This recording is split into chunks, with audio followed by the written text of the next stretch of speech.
कैसे हैं आप लोग। आज से मैं साइंस का नया सीरीज़ शुरू करने वाला हूं।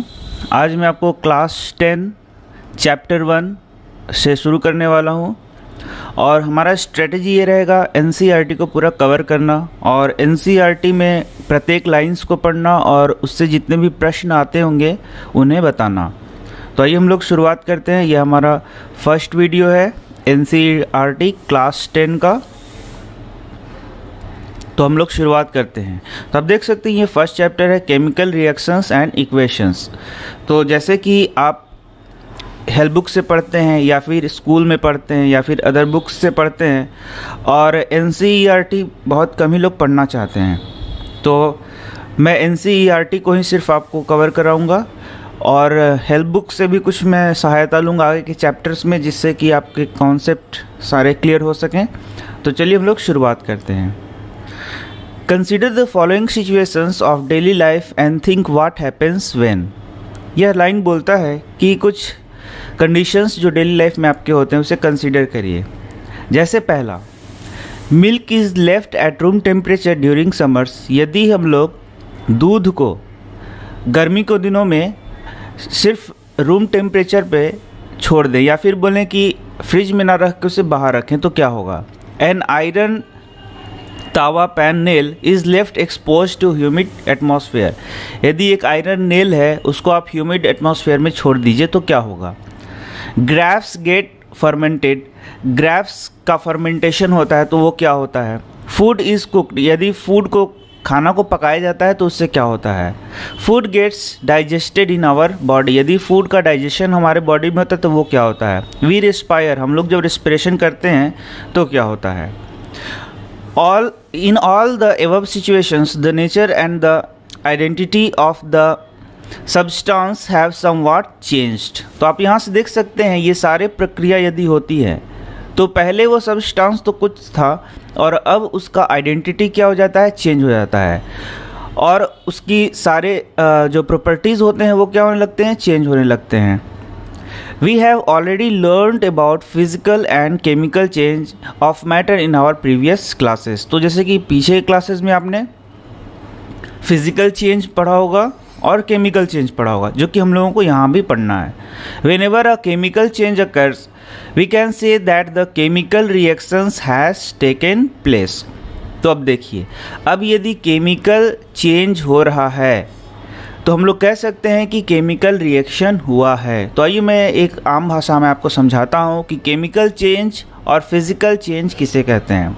फिज़िकल चेंज हम लोग उसे कहते हैं जब कोई भी ऑब्जेक्ट या कोई भी पदार्थ, कोई सब्सटेंस केमिकली चेंज नहीं होता है, उसे हम लोग कहते हैं फिज़िकल चेंज। जैसे आपने पढ़ा होगा कि यदि एक मोमबत्ती को जलाया जाए तो वो जो मोम है पहले तो सॉलिड स्टेट में था और उसके बाद जलने के बाद मान लीजिए वो लिक्विड बन जाता है।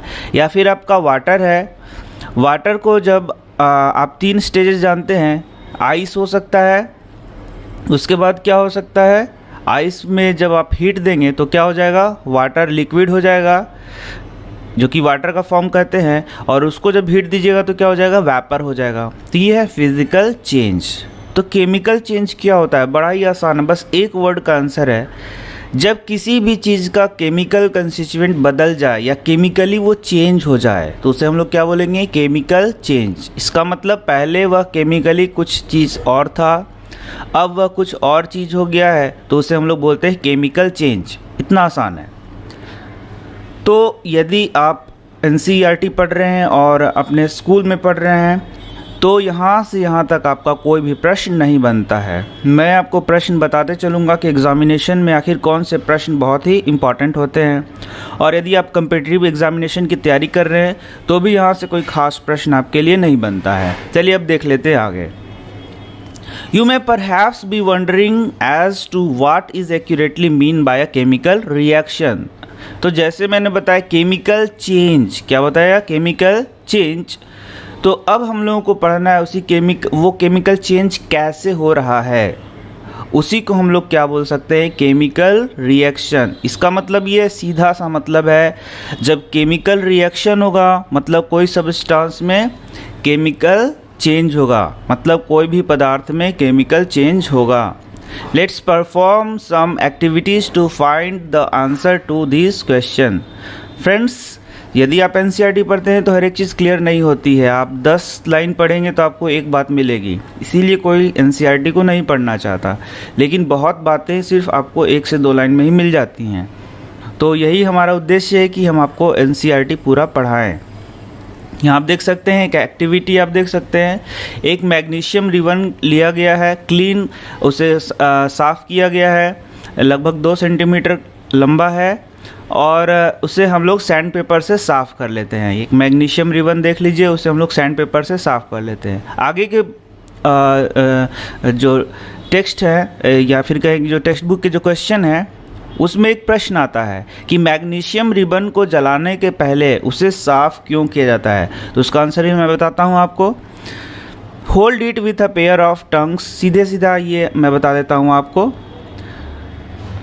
कि आपको मैग्नीशियम रिबन को क्या करना है, जलाना है, उसी के लिए यह प्रयोग किया गया है। तो मैग्नीशियम रिबन आप देख सकते हैं यहाँ पे लेके हम लोग टंग के सहायता से उसको क्या कर रहे हैं, जला रहे हैं। और जब मैग्नीशियम रिबन को जलाया जाएगा तो आप देख सकते हैं यहाँ पे वाइट कलर का ये पाउडर यहाँ पे गिर रहा है, इसे हम लोग कहते हैं magnesium oxide.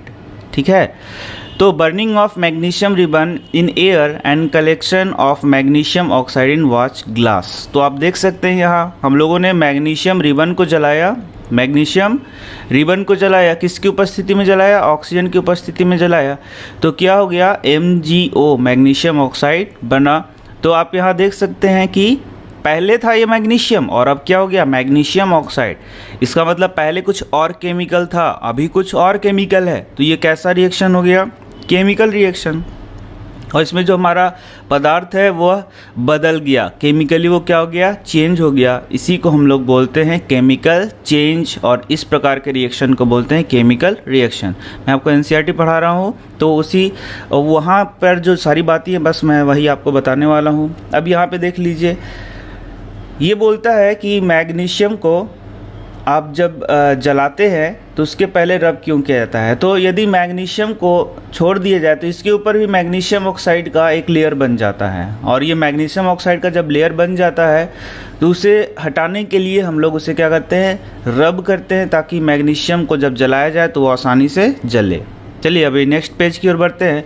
You must have observe that magnesium ribbon Burns with a dazzling white flame and changes into white powder. तो यह प्रयोग जो मैंने आपको दिखाया वही है कि यह वाइट पाउडर के रूप में बदल जाता है। This powder is magnesium oxide. तो चलिए अब आगे आपका पहला क्वेश्चन ये बोलता है कि what happens when magnesium ribbon is burned in a flame और इज बर्न्ड। सीधे सीधा है कि what happens when magnesium ribbon is burned. Magnesium ribbon को जब जलाया जाता है तो क्या होता है। तो जो प्रश्न आते जाएंगे मैं आपको बताते जाऊंगा, ये बहुत इंपॉर्टेंट प्रश्न आप इसे याद कर लें। It is form due to the reaction between magnesium and oxygen present in the air. तो इसका आंसर यही है कि मैग्नीशियम ऑक्साइड बनता है और यहाँ पे रिएक्शन होता है किसके बीच में, मैग्नीशियम और ऑक्सीजन के बीच में होता है। तो ये ऑक्सीजन कहाँ प्रेजेंट है, एयर में प्रेजेंट है, जैसा आप सभी जानते हैं। इसके बाद देख लीजिए, एक और एक्टिविटी दिया गया है, take a few zinc granules in conical flask और टेस्ट ट्यूब। तो आप यहाँ जिंक ग्रैनुअल्स ले सकते हैं और यहाँ पर कॉनिकल फ्लास्क में जिंक ग्रैनुअल्स के बाद इसमें क्या करना है आपको, डाइल्यूट हाइड्रोक्लोरिक एसिड या सल्फ्यूरिक एसिड। इसका मतलब डाइल्यूट HCl या H2SO4 या आपको यहाँ क्या करना है, डालना है। तो आप देखेंगे कि इससे क्या निकलेगा, H2 गैस निकलता है। तो ये बहुत ही इम्पॉर्टेंट यहाँ एक और प्रश्न है। यहाँ आप देख सकते हैं प्रत्येक लाइन से आपको प्रश्न बनाना है और उसका उत्तर भी देख लेना है। तो ये आगे के चैप्टर्स में भी आपको पढ़ना है, एसिड के चैप्टर में भी ये पढ़ना है। तो दूसरा क्वेश्चन लिख लीजिए। क्वेश्चन ये है, what happens when zinc granules reacts with dilute H2SO4 और HCl। तो आप पॉज करके प्रश्न को लिखते जाएं और आंसर तो आपको मैं बता ही रहा हूँ। प्रश्न ये है, what happens when zinc granules react with dilute H2SO4 और HCl। तो इसका आंसर सीधा सीधा है H2 गैस निकलता है। क्या निकलता है, H2 गैस, मतलब हाइड्रोजन गैस लिबरेट होता है। तो यहाँ भी देख सकते हैं पहले था जिंक ग्रैनुअल्स थोड़ा सा मैं ऐसे कर देता हूँ, जिंक ग्रैनुअल्स। पहले क्या था, जिंक ग्रैनुअल, और ये किससे रिएक्ट कर रहा है, H2SO4 से रिएक्ट कर रहा है। किससे रिएक्ट कर रहा है, H2SO4 से, और उसके बाद क्या बना देता है, ZnSO4 और प्लस क्या देता है, H2 गैस देता है। तो यदि ये H2 गैस देता है तो पहले तो जिंक था, अब ये जिंक नहीं रह गया, अब ये ZnSO4 बन गया। इसका सीधा मतलब है कि केमिकल चेंज हो गया। तो कौन सा रिएक्शन हो गया, केमिकल रिएक्शन हो गया। ठीक है, इसी प्रकार हम और आगे बढ़ते हैं।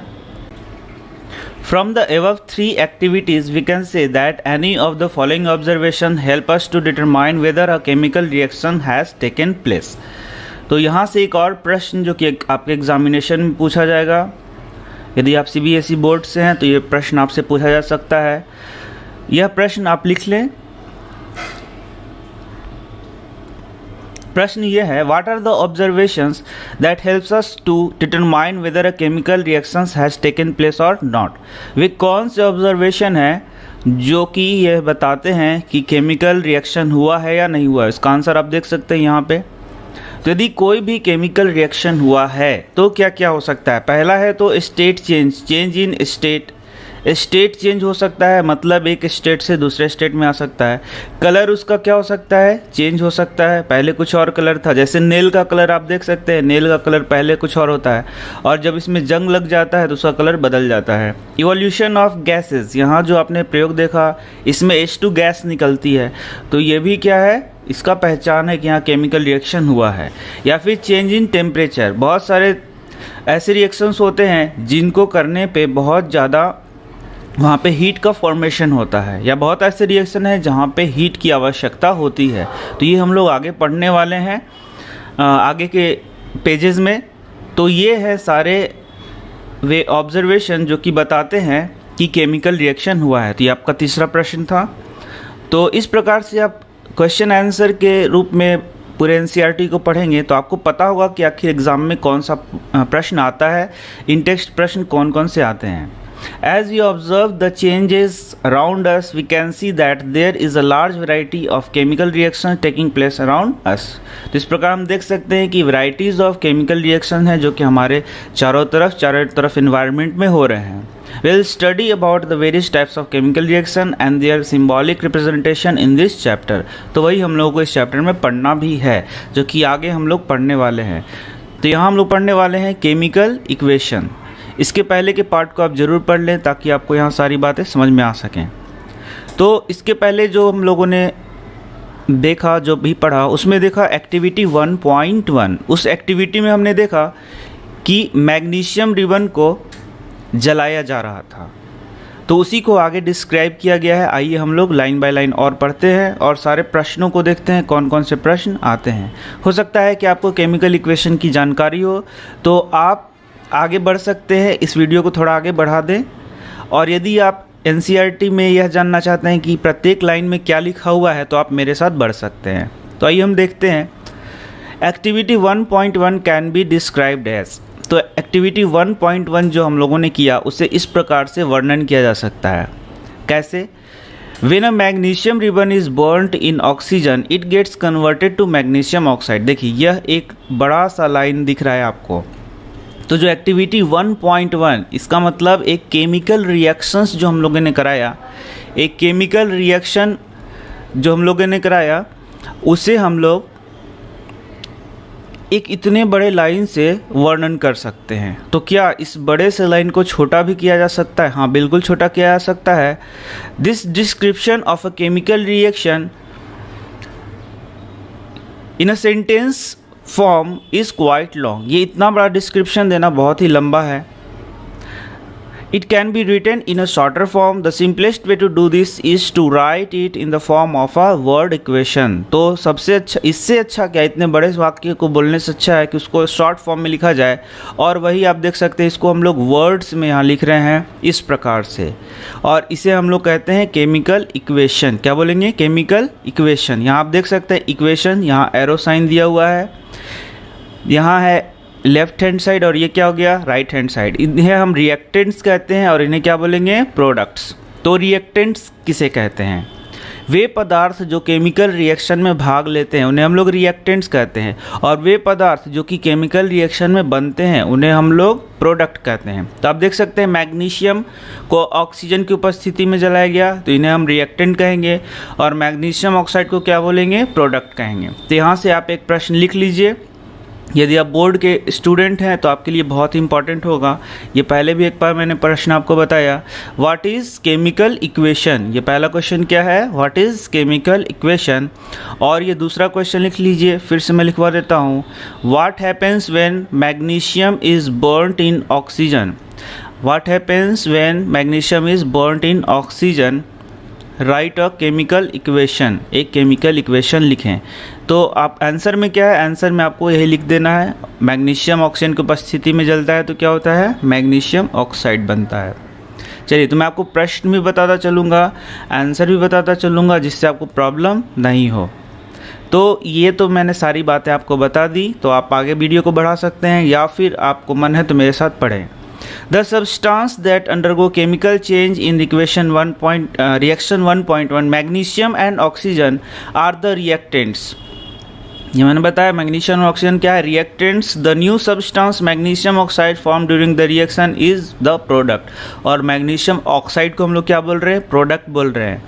A word equation shows change of reactants to products through an arrow placed between them। तो ये word equation जो हम लोगों ने लिखा है, बीच में हम लोग क्या देते हैं, arrow। ये है reactants और ये क्या है, products। The reactants are written on the left hand side। LHS में क्या लिखा था हम लोगों ने, reactants लिखा था with a plus sign between them। इनके बीच में हम लोग प्लस लगा देते हैं, और यदि यहाँ पे कुछ और बने तो यहाँ भी हम लोग प्लस लगा सकते हैं। Similarly the products are written on the right hand side RHS with the plus sign between them. The arrow head points towards the product. ये एरो हेड दिखाता है कि रिएक्शन इस साइड से इस साइड की ओर हो रहा है। ठीक है, चलिए आगे हम लोग बढ़ते हैं अपने नेक्स्ट पेज की ओर।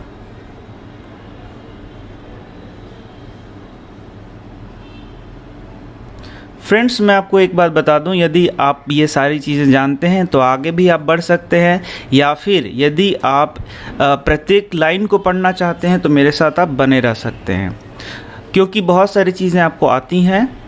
तो राइटिंग अ केमिकल इक्वेशन, कैसे केमिकल इक्वेशन को लिखा जाता है, तो ये मैंने पहले ही वीडियो में आपको बताया था।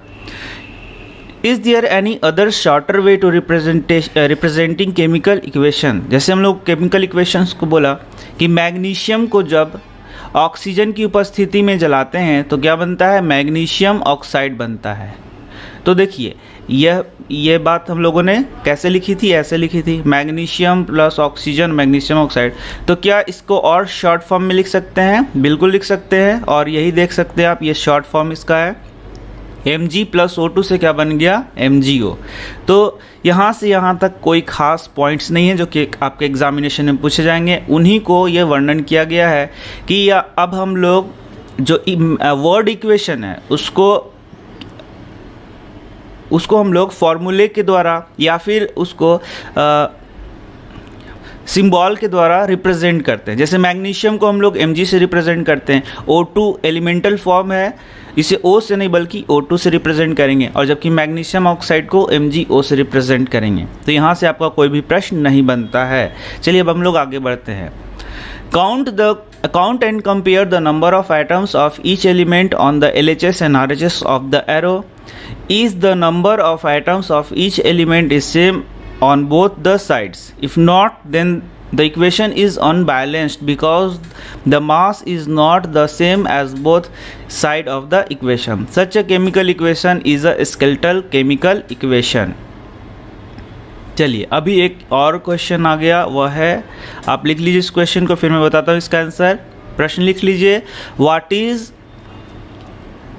Skeletal chemical equation. लिख लीजिए आप पॉज करके वीडियो को कि what is skeletal chemical equation. चलिए मैं दिखाता हूँ आपको स्केलेटल केमिकल इक्वेशन किसे कहते हैं।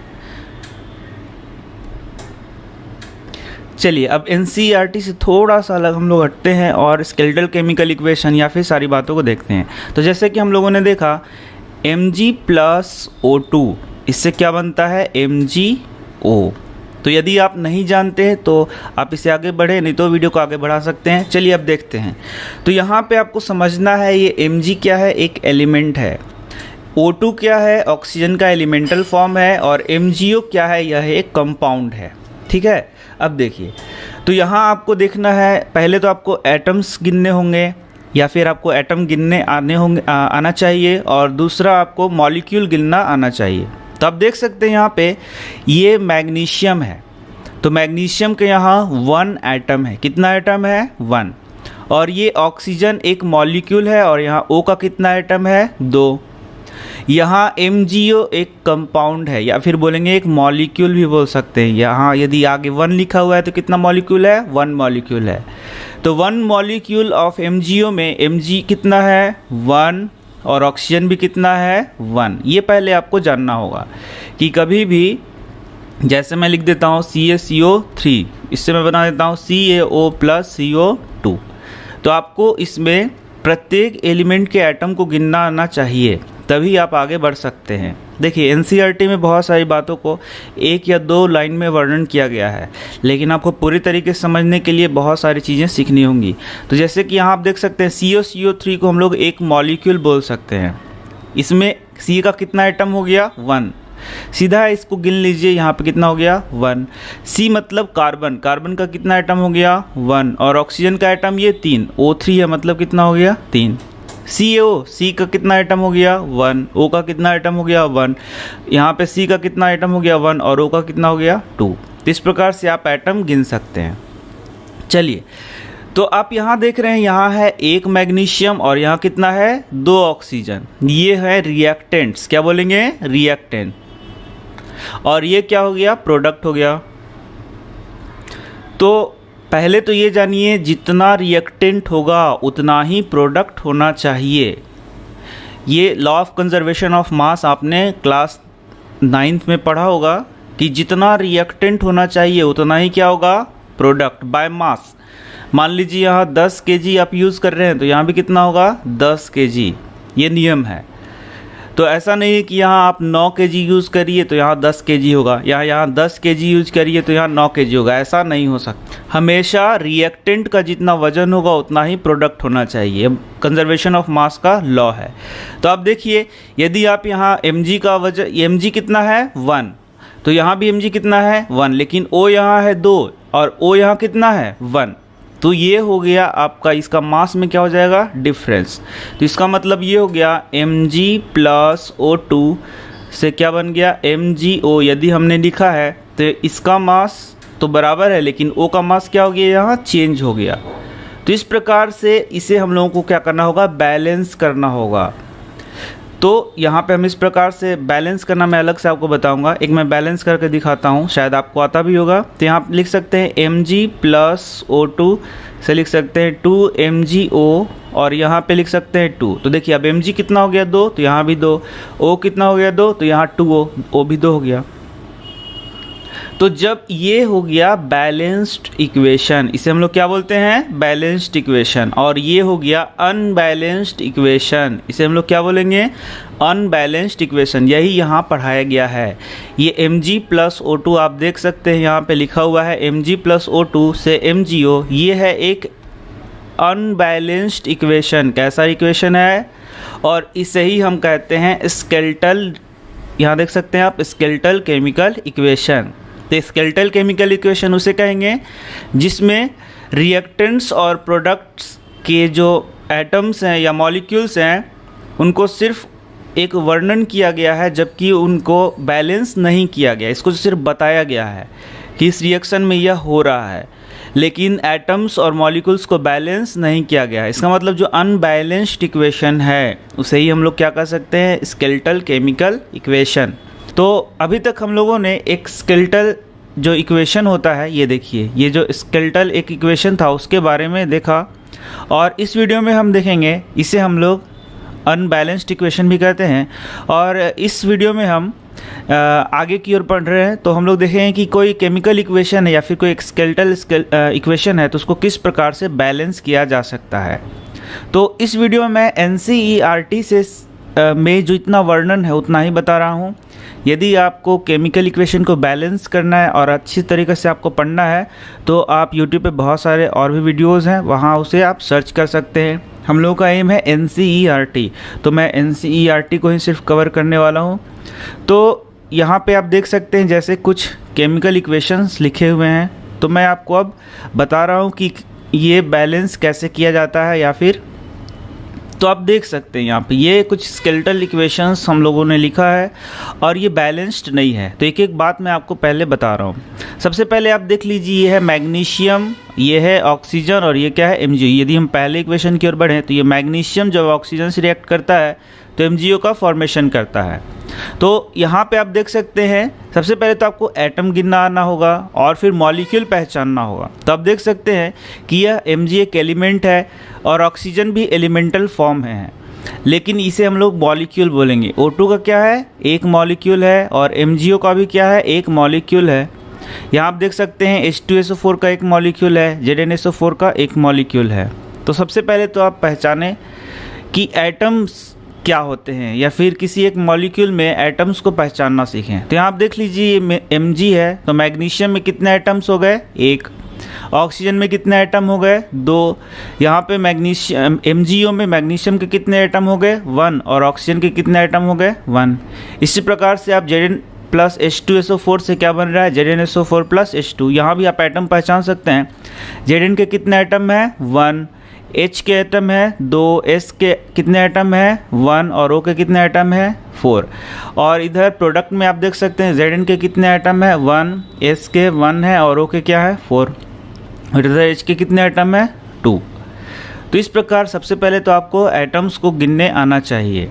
अब देखिए इसके बाद जो पीछे के वीडियो में मैंने बताया था कि जितने एटम्स रिएक्टेंट में हैं उतने ही एटम प्रोडक्ट में होने चाहिए, या फिर हम लोग कहते हैं कि law of conservation of mass, या फिर कहेंगे कि जो law of conservation of mass है उसके अनुसार जो रिएक्टेंट है उसका मास और प्रोडक्ट का मास क्या होना चाहिए, इक्वल। तो यदि ये एटम्स की संख्या इक्वल नहीं होंगे तो ये मास इक्वल नहीं हो पाएगा।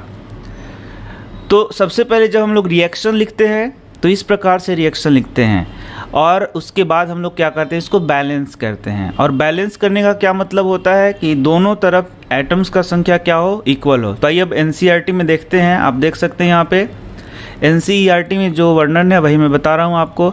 ये देखिए यहाँ है Zn, तो नंबर ऑफ ये जो रिएक्टेंट हैं उनमें एटम्स क्या होंगे, Zn के एटम क्या हो गए 1, H के कितने एटम है 2, S के कितने एटम है 1 और O के कितने एटम है 4। जबकि जो प्रोडक्ट है उसमें आप देख सकते हैं कि Zn के कितने एटम है 1, इसके बाद 2, 1, 4, इस प्रकार से। तो आप देखिए दोनों तरफ ये एटम्स की संख्या क्या होनी चाहिए, इक्वल होनी चाहिए। यदि ये इक्वल है तो हम लोग बोलते हैं ये रिएक्शन क्या है, बैलेंस्ड है। और यदि ये इक्वल नहीं है तो हम लोग क्या बोलते हैं, अनबैलेंस्ड है। जैसे आप यहाँ देख सकते हैं इस इक्वेशन में, आप देख सकते हैं यहाँ देखिए F कितना है, यहाँ पे है 1, H कितना है 2 और O कितना है 1। लेकिन यहाँ देखिए F कितना है 3, यहाँ था 1 और यहाँ रिएक्टेंट में था 1 और प्रोडक्ट में क्या हो गया 3। ऑक्सीजन यहाँ पे 1 है, रिएक्टेंट में है 1 और प्रोडक्ट में क्या हो गया 4। और यहाँ पे हाइड्रोजन था 2, तो हाइड्रोजन तो उतना ही है। तो अब यहाँ पे हम लोग इसे अनबैलेंस्ड रिएक्शन कहते हैं। देख सकते हैं आप यहाँ पे Fe1 है तो यहाँ 3 है, इसका मतलब है कि दोनों तरफ ये बैलेंस नहीं है। इसी को हम लोग कहते हैं रिएक्शन अनबैलेंस्ड है, और हम लोग क्या सीखते हैं, इसे बैलेंस करना सीखते हैं। तो YouTube पे बहुत अच्छे वीडियो है जहाँ पे आप बैलेंस करना सीख सकते हैं। ऐसे मैं आपको हीट एंड ट्रायल मेथड एक बता रहा हूँ जो कि NCERT में जिसका वर्णन किया गया है। तो यहाँ देखिए सबसे पहले क्या करना है, सबसे पहले आपको हीट एंड ट्रायल का मतलब है कि दोनों तरफ से एटम्स को बराबर करना है। और कैसे करना है, तो एक तुक्का लगा के इसको बराबर कर सकते हैं। जैसे आप देख सकते हैं यहाँ पे Mg कितना है 1 और यहाँ Mg कितना है 1, तो उसको ऐसे ही छोड़ देंगे। लेकिन यहाँ MgO है 2, तो यहाँ पे O है 1। तो एक और चीज़, यहाँ O1 है तो O2 यहाँ पे आप कभी भी नहीं कर सकते। आप ये जो ये जो देख रहे हैं ये है एक कंपाउंड MgO जो कि एकदम फिक्स है, इसमें आप कुछ भी हेर फेर नहीं कर सकते। मतलब Mg है तो आप ऐसे कभी Mg2O2 या O3 ऐसे नहीं कर सकते, ये आप नहीं बदल सकते। हाँ, इसके पहले आप 2, 3, 13, 15 जो मन है सो लिख सकते हैं। O के बगल में कुछ भी आप नहीं लिख सकते हैं। चलिए, तो अब देखिए है O2, तो आप O के बगल में तो कुछ नहीं लिख सकते लेकिन सामने तो लिख सकते हैं। फ्रेश मैं बता देता हूँ आपको, और आपको ये सारी चीज़ें आती हैं तो आप नेक्स्ट वीडियो की ओर बढ़ें, या फिर इस वीडियो में मैंने और भी कुछ पढ़ाया है तो आप आगे बढ़ सकते हैं और इस वीडियो को बढ़ा के भी देख सकते हैं ताकि आपका टाइम बचे। चलिए, तो यहाँ देख सकते हैं आप, ये है 2, तो यहाँ मैंने 2 से इसे गुना कर दिया। तो अब देखिए O यहाँ हो गया 2 और O यहाँ भी क्या हो गया 2, लेकिन Mg यहाँ अब 2 हो गया और Mg यहाँ कितना है 1, तो यहाँ 2 से गुना करना होगा। तो अब ये दोनों क्या हो गया बैलेंस। Mg कितना है 2, यहाँ भी Mg 2, O कितना है 2, यहाँ भी O क्या हो गया 2O। इस प्रकार से आप आसानी से इसे बना सकते हैं। चलिए एक और देखते हैं। ये Zn यहाँ पे 1 है, यहाँ पे 1 है, H2 है, 2 है, SO4 वैसे ही है, तो ये बैलेंस्ड रिएक्शन है, इसको आपको कुछ भी करने की ज़रूरत नहीं है। चलिए तीसरा नंबर यहाँ देख सकते हैं आप, यह है Fe plus H2O, Fe3O4 plus H2। यहाँ आप देख सकते हैं H यहाँ भी 2 है और H यहाँ भी 2 है, इसका मतलब H तो बैलेंस्ड है, इसमें आपको कोई दिक्कत की बात नहीं है। तो आगे हम लोग अब इसे बैलेंस करना चाहेंगे। तो आप यहाँ देख सकते हैं F यहाँ पर 3 है, 3 एटम है F के, लेकिन F का कितना एटम है यहाँ पे 1 है। तो आप यहाँ यदि 3 से गुना कर दें तो F 3 हो गया, यहाँ भी 3 हो गया। H यहाँ 2 है, यहाँ भी कितना है 2। इस प्रकार से 2 आपके बैलेंस हो गए। लेकिन यहाँ O है 4, तो यदि O 4 है तो क्या आप इसे बैलेंस कर सकते हैं? तो क्या यहाँ हम 4 लिख सकते हैं? नहीं, यहाँ यदि आप 4 लिखेंगे तो ये हो जाएगा गलत, क्योंकि मैंने बताया आपको O के नीचे कुछ भी नहीं लिखना, आगे आप कुछ भी लिख सकते हैं। तो हम लोग इसे इस प्रकार कर सकते हैं, हम लोग आगे यदि 4 लगा दें तो अब ये O भी बैलेंस हो गया। देखिए O है 4 और O कितना हो गया 4, F3 है तो F भी 3 है, तो H भी बैलेंस है। देखिए ये H है 4 2 8 H है, ये कितना है 8 एटम है H का, लेकिन यहाँ कितना है 2 एटम, तो इसके लिए हम लोग यहाँ 4 से गुना करेंगे तो ये दोनों फिर बैलेंस हो जाएगा। इस प्रकार से मैंने तो बड़ा शॉर्ट बताया आपको, आप बहुत इसका अलग अलग वीडियोस YouTube पे मौजूद है, उसे देख सकते हैं। चलिए तो अभी नेक्स्ट और देखते हैं। यहाँ देखिए H है 2 और यहाँ कितना है 1, तो यदि यहाँ 2 से गुना कर दें तो H कितना हो गया 2 और Cl यहाँ 2 है तो Cl भी हो गया 2। इस प्रकार से आप बैलेंसिंग कर सकते हैं। तो आप देख सकते हैं यहाँ पे ये जो 2 पेज यहाँ पे हैं, इन 2 पेज में आप देख सकते हैं कि ये सिर्फ और सिर्फ बैलेंस करना सिखाया है। तो ये बैलेंस करने के लिए आपको इतनी बातें पढ़ने की आवश्यकता बिल्कुल भी नहीं है। ये बिल्कुल भी आपको कोई भी प्रश्न ऐसे नहीं आने वाला है। तो प्रश्न कैसे आते हैं? तो जैसे मैंने यहाँ सिखाया उसी प्रकार से बहुत सारे अलग अलग प्रश्न दिए जाएंगे और आपको बोला जाएगा कि इसके बैलेंस करिए। तो हीट एंड ट्रायल मेथड से आप इसे बैलेंस कर सकते हैं। यहाँ देखिए ये है हीट एंड ट्रायल मेथड लिखा भी हुआ है, जिससे आप बैलेंस कर सकते हैं। चलिए अब हम लोग अपने कोर्स की ओर आगे बढ़ते हैं। तो अब देखिए, अब writing symbols of physical state, यहाँ से हम लोग देखते हैं कि क्या क्या लिखा हुआ है, क्योंकि मैं आपको प्रत्येक लाइन को पढ़ा रहा हूँ जिससे कि आप NCERT को पूरी तरीके से जान सकें कि क्या क्या लिखा हुआ है। Carefully examine the above balance equation 1.9। तो अब देखिए ये 1.9 बैलेंस्ड इक्वेशन है, मैंने आपको सिखाया अभी कैसे बैलेंस किया जाता है। Does this equation tell us anything about the physical state of each reactant and product? तो नो, ये है रिएक्टेंट और ये क्या है प्रोडक्ट। लेकिन यहाँ पे आपको यह नहीं पता है कि H2O किस स्टेट में है, गैसियस स्टेट में है, सॉलिड स्टेट में है या फिर लिक्विड स्टेट में है, ये आपको पता नहीं है। ये तो इस प्रकार से आपको यहाँ ना रिएक्टेंट का और ना ही प्रोडक्ट का स्टेट पता नहीं है। No information has been given in this equation about their physical state. तो यहाँ देख सकते हैं कि कोई भी फिजिकल स्टेट की जानकारी नहीं है। To make a chemical equation more informative the physical state of the reactants and products are mentioned along with their chemical formulae। The gaseous, liquid, aqueous and solid state of reactants and products are represented by the notations G, L, aqueous and S respectively. The word aqueous is written in the reactant or product is present as solution in water. तो अब मैं बता रहा हूँ, मैं बोला आपको कि प्रत्येक लाइन को मैं पढ़ के समझाऊंगा ताकि आपका NCERT पूरा क्लियर हो जाए, कंप्लीट हो जाए। अब देखिए ये क्या बोल रहा है कि इस इक्वेशन को कंप्लीट करने के लिए, इस केमिकल इक्वेशन को पूरी तरीक़े से वर्णन करने के लिए ये जो रिएक्टेंट्स हैं या फिर प्रोडक्ट्स हैं वो किस स्टेट में है उसे भी हम लोगों को लिखना पड़ता है। जैसे यहाँ आयरन क्या है, सॉलिड स्टेट में है, H2O क्या है, गैसेस स्टेट में है, Fe3O4 क्या है, सॉलिड स्टेट में। तो ये आपको लिखना यहाँ आवश्यक है। इस प्रकार से यहाँ देखिए एक्वस है, एक्वस का मतलब होता है is written if the reactant और product is present as a solution in water. यदि रिएक्टेंट और प्रोडक्ट सॉल्यूशन वाटर में सॉल्यूशन है, मतलब कि वो पानी में घुले हुए हैं, तो उसे हमें एक्वस सॉल्यूशन कहते हैं। Note that symbol G is used with H2O to indicate that in the reaction water is used in the form of steam। तो जैसे मैंने बोला H2O है तो ये तीनों स्टेट जैसे कि क्या हो गया आपका, लिक्विड हो गया, गैसियस हो गया, सॉलिड, किस स्टेट में इसका यूज़ किया गया है वही आपको ये लिखा जाता है। तो यहाँ आप देख सकते हैं कि स्टीम के रूप में यूज़ किया गया है, तो गैसियस स्टेट में यूज़ किया गया है, तो आप यहाँ पे G लिख सकते हैं। तो किसी भी इक्वेशन को कंप्लीट रूप से दिखाने के लिए यहाँ पे आपको सॉलिड, लिक्विड, गैस ये सारा भी आपको बताना होगा। चलिए, usually physical states are not included in a chemical equation unless it is necessary to specify them. तो यूजुअली जब आप केमिकल रिएक्शन लिखते हैं तो ये गैस, सॉलिड नहीं लिखते हैं, लेकिन जब इसको स्पेसिफाई करना होगा तो ये आपको अत्यावश्यक रूप से लिखना होगा। Sometimes the reaction conditions such as temperature, pressure, catalyst, etc. for the reaction are included above and or below the arrow in equation for example। तो अच्छा, अभी तक आपका एक केमिकल इक्वेशन कंप्लीट लिखा नहीं गया है, इसके बाद भी कुछ और चीज़ें आपको देखनी होंगी। जैसे कि आप यहाँ देख सकते हैं, यहाँ पे है कार्बन मोनोऑक्साइड H2 से रिएक्ट करता है और ये मिथाइल अल्कोहल बना रहा है, CH3OH बना रहा है।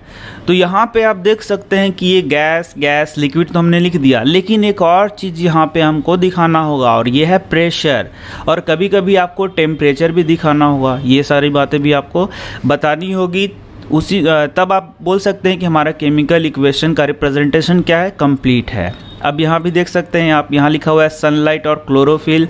इसका मतलब है कि ये सनलाइट के प्रेजेंस में हो रहा है और क्लोरोफिल की आवश्यकता यहाँ पे है। तो आप देख सकते हैं इस प्रकार हम किसी एक केमिकल इक्वेशन को रिप्रेजेंट करते हैं। आइए अब हम आगे बढ़ते हैं। तो ये कुछ प्रश्न हैं जो कि आप हेल्प बुक की मदद से कर सकते हैं, और इसके बाद आता है टाइप्स ऑफ केमिकल रिएक्शन। तो चलिए आगे हम लोग बढ़ते हैं। तो हम लोग अब पढ़ रहे हैं types of chemical reactions. We have learned in class 9th that during a chemical reaction atoms of one element do not change into those of another element। तो पहले हम लोग ये जान लेते हैं कि क्लास 9th में हम लोगों ने पढ़ा था क्या, कि कोई भी एक एटम यदि केमिकल रिएक्शन होता है तो वह दूसरे एटम के रूप में चेंज नहीं होता है। Nor do atoms disappear from a mixture और अपीयर फ्रॉम एल्सवेयर। मतलब कि ये जो एटम है वो बना रहता है, ना ही ये डिसअपियर होता है, ना ही नया एटम बनते हैं। Actually chemical reaction involve the breaking and making of bonds between atoms to produce new substances. You will study about types of bonds found between atoms in chapter 3 and 4। तो actually में होता क्या है, यह line क्या कह रहा है कि एक्चुअली में जब केमिकल रिएक्शंस होते हैं तो केमिकल रिएक्शन में कोई जो एलिमेंट है वो अपना स्वरूप नहीं बदलता है, बल्कि क्या होता है वहाँ पे कुछ बॉन्ड बनते हैं और कुछ बॉन्ड टूटते हैं। जैसे कि यहाँ आप एक उदाहरण ले सकते हैं, यहाँ कैल्शियम ऑक्साइड, तो ये कैल्शियम का एटम और ये क्या है, ऑक्सीजन का एटम। तो ये कैल्शियम का एटम है, यहाँ ऑक्सीजन का एटम है, तो आप ये रिएक्टेंट है। तो आप यहाँ देख सकते हैं यहाँ भी कैल्शियम का एटम और ऑक्सीजन का एटम ये एज इट इज़ हैं, यहाँ बने हुए हैं। ऐसा नहीं है कि कैल्शियम का एटम ये टूट गया या ऑक्सीजन का एटम टूट गया। तो हुआ क्या, हुआ यह कि जो कैल्शियम और ऑक्सीजन के बीच में जो बॉन्डिंग था वो यहाँ टूट रहा है। आप देख सकते हैं यह कैल्शियम ऑक्साइड था और यहाँ कैल्शियम हाइड्रोक्साइड है। तो ये बॉन्ड का टूटना और ये नया बॉन्ड का बनना, यही होता है बेसिकली केमिकल रिएक्शंस में। केमिकल रिएक्शंस जब हो रहे हैं तो पुराने बॉन्ड टूट रहे हैं, नए बॉन्ड क्या हो रहे हैं, बन रहे हैं। यही चीज़ होता है केमिकल रिएक्शन में। चलिए, तो अब आप समझ गए होंगे। तो ये जो बॉन्ड है इसके प्रकार है, इसको हम लोग आगे के चैप्टर्स में पढ़ने वाले हैं, विस्तृत रूप से पढ़ने वाले हैं। तो यहाँ कुछ एक्टिविटी भी दिया गया है। एक्टिविटी में आप देख सकते हैं, take a small amount of calcium oxide और quicklime in a beaker. तो कैल्शियम ऑक्साइड को ही हम लोग क्या कहते हैं, क्विक लाइम। तो अब एक प्रश्न आ गया, उसको लिख लीजिए। प्रश्न ये है, quick lime is also called as, या फिर the chemical name of quick lime is. लिख लिए, क्वेश्चन आप लिख लिए। तो यह है केमिकल लाइम का जो माफ़ करिएगा, जो क्विक लाइम का है केमिकल फॉर्मूला है वो क्या होता है, कैल्शियम ऑक्साइड। यह है इसका आंसर। तो जैसे मैंने आपको बताया था कि मैं प्रत्येक पैरा में आपको प्रश्न बताते जाऊंगा ताकि आप आंसर करते जाएं और आपको पता रहे कि कौन से प्रश्न एग्जामिनेशन में आते हैं, जो कि NCERT से आते हैं और बहुत ही इंपॉर्टेंट हैं। तो चलिए, इसके बाद स्लोली ऐड वाटर। अब इसमें क्या डालना है आपको, वाटर। तो आप कैल्शियम ऑक्साइड ले लीजिए बीकर में और उसके ऊपर क्या डालना है, वाटर। स्लोली वाटर डालेंगे और उसके बाद बोलता है कि आप इसको टच करिए, आप इसको छू के देखिए कि क्या होता है। तो आगे पढ़ते हैं और क्या इसके बारे में लिखा हुआ है। Calcium oxide react vigorously with water to produce slaked lime calcium hydroxide releasing large amount of heat. तो आप देख सकते हैं यहाँ पे कैल्शियम ऑक्साइड H2O से रिएक्ट करके, वाटर से रिएक्ट करके क्या बनाता है, कैल्शियम हाइड्रोक्साइड। ये देखिए, ये लिखा हुआ है CaOH का होल 2, इसका नाम होता है कैल्शियम हाइड्रोक्साइड। तो ये सारे केमिकल नाम आपको याद होने चाहिए। यदि आपको ये केमिकल नाम याद है तो आप आसानी से कोई भी केमिकल इक्वेशन को समझ पाएंगे। चलिए, तो अब ये देखिए, कैल्शियम ऑक्साइड हाइड्रोक्साइड का दूसरा नाम क्या हो गया, स्लेक्ट लाइम। कभी कभी बोलने के क्रम में कुछ मिस्टेक्स हो जाते हैं तो प्लीज़ उसे इग्नोर करें। अब देखिए, तो ये हो गया कैल्शियम ऑक्साइड और ये क्या हो गया, H2O। कैल्शियम ऑक्साइड जब वाटर से रिएक्ट करेगा तो क्या बनाएगा, कैल्शियम हाइड्रोक्साइड, जिसका नाम क्या है, स्लेक्ट लाइम। तो एक प्रश्न और यहाँ से आप लिख लें अपने कॉपी में, और यह प्रश्न है, the chemical name of slaked lime is, question mark लिख लीजिए, the chemical name of slaked lime. ठीक है, इस प्रकार से भी आप लिख सकते हैं, what is the chemical name of slaked lime. तो मैं शॉर्ट में बता रहा हूँ आपको। चलिए, एक और प्रश्न लिख लीजिए यहाँ से, व्हाट हैपेंस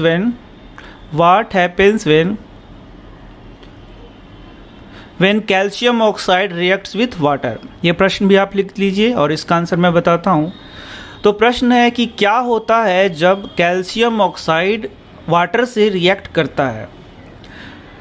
तो जब कैल्शियम ऑक्साइड को वाटर से रिएक्ट कराया जाता है तो वह उससे बहुत विगरसली, मतलब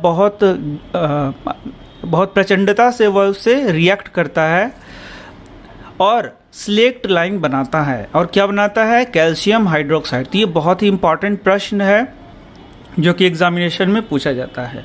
आप ये जान ले, व्हाट हैपेंस व्हेन करके एक प्रश्न आएगा जिसमें 5 से 6 प्रश्न आपको आते हैं, तो आप उन्हें आप समझते जाएं। यही सारे इंपॉर्टेंट प्रश्न हैं जो कि मैं आपको बताते जा रहा हूँ। तो आगे बढ़ते हैं। In this reaction calcium oxide and water combine to form single product calcium hydroxide.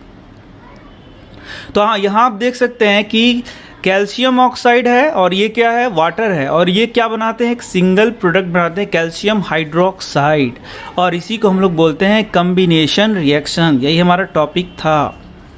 सबसे पहला कॉम्बिनेशन रिएक्शन, ये हम लोग पढ़ रहे हैं कि आखिर ये केमिकल रिएक्शन कितने प्रकार के होते हैं। तो सबसे पहला कॉम्बिनेशन रिएक्शन। तो जैसा आप देख सकते हैं यहाँ पे, यहाँ 2 रिएक्टेंट्स हैं और एक प्रोडक्ट है। तो इस प्रकार का जो रिएक्शन होता है उसे हम बोलते हैं कॉम्बिनेशन रिएक्शन। तो चलिए, एक प्रश्न और लिख लीजिए। प्रश्न है, आप क्या बता सकते हैं क्या है प्रश्न? हाँ बिल्कुल, what is combination reaction. What is combination reaction लिख लिया आपने। तो चलिए, तो अब इसका आंसर देखते हैं। What is chemical reaction. तो आप देख सकते हैं इसका आंसर यहाँ पे लिखा हुआ है, ये आप आंसर में अपना लिख सकते हैं। Such a reaction in which a single product is formed from 2 और more reactants is known as combination reaction.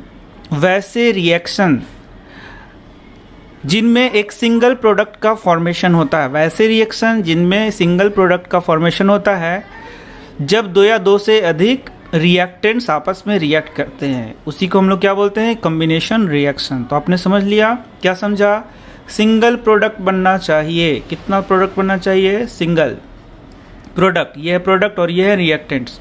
जब 2 या 2 से अधिक रिएक्टेंट्स आपस में कंबाइन करेंगे और सिंगल प्रोडक्ट का फॉर्मेशन करेंगे तो उसे हम क्या बोलते हैं, कॉम्बिनेशन रिएक्शन।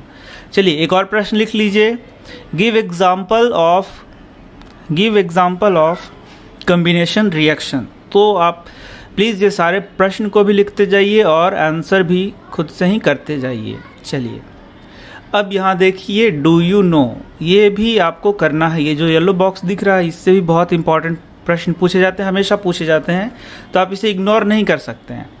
तो आइए हम लोग इसमें देखते हैं कि क्या क्या प्रश्न है जो कि हमारे एग्जामिनेशन में पूछा जा सकता है।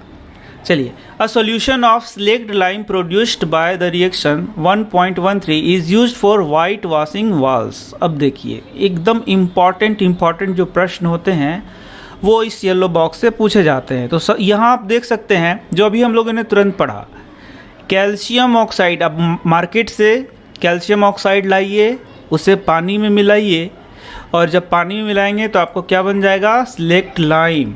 और इसे आप क्या कर सकते हैं, दीवालों पे इसे पुताई कर सकते हैं। समझा आपने, क्या समझा कि कैल्शियम ऑक्साइड लाएं, उसको H2O में मिलाएं तो क्या बन गया, CaOH का होल 2। इसे हम लोग क्या बोलते हैं, स्लेक्ट लाइम। और इसी का यूज़ करके जो बोला जाता है कि घर में चूना का पुताई होता है या फिर बोले पेंट होता है, तो चूना से इस प्रकार से पेंट किया जाता है। चलिए, तो वाइट वॉशिंग के लिए इसी का यूज किया जाता है। तो किस चीज़ का यूज किया जा रहा है, स्लेक्ड लाइम का यूज किया जा रहा है। अब देखिए, अब मान लीजिए ये दीवार है तो मैं इसमें इसी स्लेक्ड लाइम से पेंट कर देता हूँ। ठीक है, तो भाई पेंट कर दिया तो कुछ तो प्रश्न और आगे आएगा। तो हाँ आ रहा है, calcium hydroxide react slowly with the carbon dioxide in air to form thin layer of calcium carbonate on the walls. Calcium carbonate is formed after 2 to 3 days of whitewashing and gives a shiny finish to the wall. It is interesting to note that the chemical formula of marble is CaCO3। अब चलिए, अब मैंने CO market से लाया, पानी मिलाया, calcium hydroxide बनाई। ये पहला क्वेश्चन मैंने बता दिया था। उसके बाद इसका हम पुताई कर देंगे या फिर बोले तो उसको पेंट कर देंगे दीवार पे। तो अब क्या हुआ, अब देखिए, अब ये जो इन्वायरमेंट में CO2 मौजूद है, हम लोगों ने पुताई किस चीज़ से किया है, CaOH का होल 2 कैल्शियम हाइड्रोक्साइड से किया है। तो वो जो है सो इन्वायरमेंट में मौजूद CO2 से रिएक्ट करेगा और क्या बना देगा, CaCO3 बनाएगा, कैल्शियम कार्बोनेट। और इसी कारण से ये जो वाइट वॉश हमने किया है वो शाइनी हो जाएगा। क्या हो जाएगा, शाइनी हो जाएगा, शाइनी फिनिश आ जाएगा, थोड़ा ये कठोर भी हो जाएगा। ठीक है, तो देखिए मैंने क्या बताया आपको, कैल्शियम हाइड्रोक्साइड से आपने पुताई किया, वो CO2 से रिएक्ट किया और क्या बन गया, कैल्शियम कार्बोनेट और H2O वहाँ से निकला। क्या निकला, H2O। तो यही बन जाता है हमारा नेक्स्ट क्वेश्चन। ये क्वेश्चन आप देख सकते हैं, यह प्रश्न आपको टेक्स्ट में भी दिया हुआ है, मतलब कि ये जो बुक है उसके लास्ट में भी ये प्रश्न दिया गया है। बहुत ही इम्पॉर्टेंट प्रश्न है। यह प्रश्न बोलता है कि what happens when CaOH whole 2 या फिर what happens when calcium hydroxide reacts with CO2। क्या होता है जब कैल्शियम हाइड्रोक्साइड CO2 से रिएक्ट करता है। तो इसका आंसर है कैल्शियम कार्बोनेट बनता है और H2O निकलता है। तो मुझे उम्मीद है कि आपको सारी बातें याद भी होते जा रही होंगी। तो थोड़ा और आगे बढ़ जाते हैं। तो let us discuss some more examples of combination reaction. तो यहाँ आप देख सकते हैं C+O2 से क्या बन रहा है, CO2, 2H2+O2 से क्या बन रहा है, 2H2O। तो एक और प्रश्न आप लिख लीजिए, गिव 3 एग्जांपल्स। अभी हम लोग कितना एग्जांपल बोलेंगे, 3 एग्जांपल्स ऑफ कम्बिनेशन रिएक्शन, ये क्वेश्चन आप कर लेंगे। Give 3 examples of combination reaction, तो ये तीनों आप एग्जांपल में उसको दे सकते हैं। अब आगे बढ़ते हैं थोड़ा और। In simple language we can say that when 2 or more substances, element or compound combine to form a single product, the reaction are called combination reaction। तो एक प्रश्न मैंने आपको लिखाया था, व्हाट इज कम्बिनेशन रिएक्शन, उसका आंसर आप यहाँ से भी दे सकते हैं, कम्बिनेशन रिएक्शन किसे कहते हैं। चलिए, we also observe that a large amount of heat is evolve, this make the reaction mixture warm। reactions in which heat is released along with formation of product are called exothermic reaction। तो चलिए यहाँ पर थोड़ा सा मैं पीछे चलता हूँ, और ये जो एक्टिविटी था 1.3, यहाँ पे बोला गया कैल्शियम ऑक्साइड में पानी डालिए और फिर उसे टच करिए, तो आप देखेंगे कि ये गर्म लगेगा। क्या लगेगा? गर्म। इसका मतलब है कि यह जो रिएक्शन हुआ वहाँ पे हीट निकलता है। क्या निकलता है? हीट बाहर निकलता है। इस रिएक्शन को करने पर हीट रिलीज होता है। हीट क्या होता है? रिलीज होता है। और वैसे रिएक्शंस जिसमें हीट रिलीज होते हैं उन्हें हम लोग एक्सोथर्मिक रिएक्शन कहते हैं। एक्सो मतलब हो गया बाहर, थर्म मतलब क्या हो गया? हीट। तो वैसे रिएक्शन जिनमें हीट निकले उसे हम लोग क्या बोलेंगे? Exothermic reaction. तो एक और प्रश्न हो गया, व्हाट इज एक्सोथर्मिक रिएक्शन? तो मैं आपको ये सिर्फ बोल के ही बता दे रहा हूँ, आप अपना प्रश्न खुद ही लिख लें और उसके बाद प्लीज़ आंसर भी कर लें। चलिए, तो other example of exothermic reaction आप देख सकते हैं, जैसे कि यदि नेचुरल गैस को ऑक्सीजन की उपस्थिति में जलाया जाए तो क्या बनेगा? आपका CO2 और H2O बनेगा और साथ में हीट रिलीज होगा। तो यह किसका उदाहरण हो गया? एक्सोथर्मिक रिएक्शन का उदाहरण हो गया। तो चलिए एक और प्रश्न लिख लीजिए। ये प्रश्नों की झड़ी है। NCERT को आप ऐसा समझते होंगे कि इसमें तो प्रश्न है ही नहीं, लेकिन बहुत सारे प्रश्न हैं।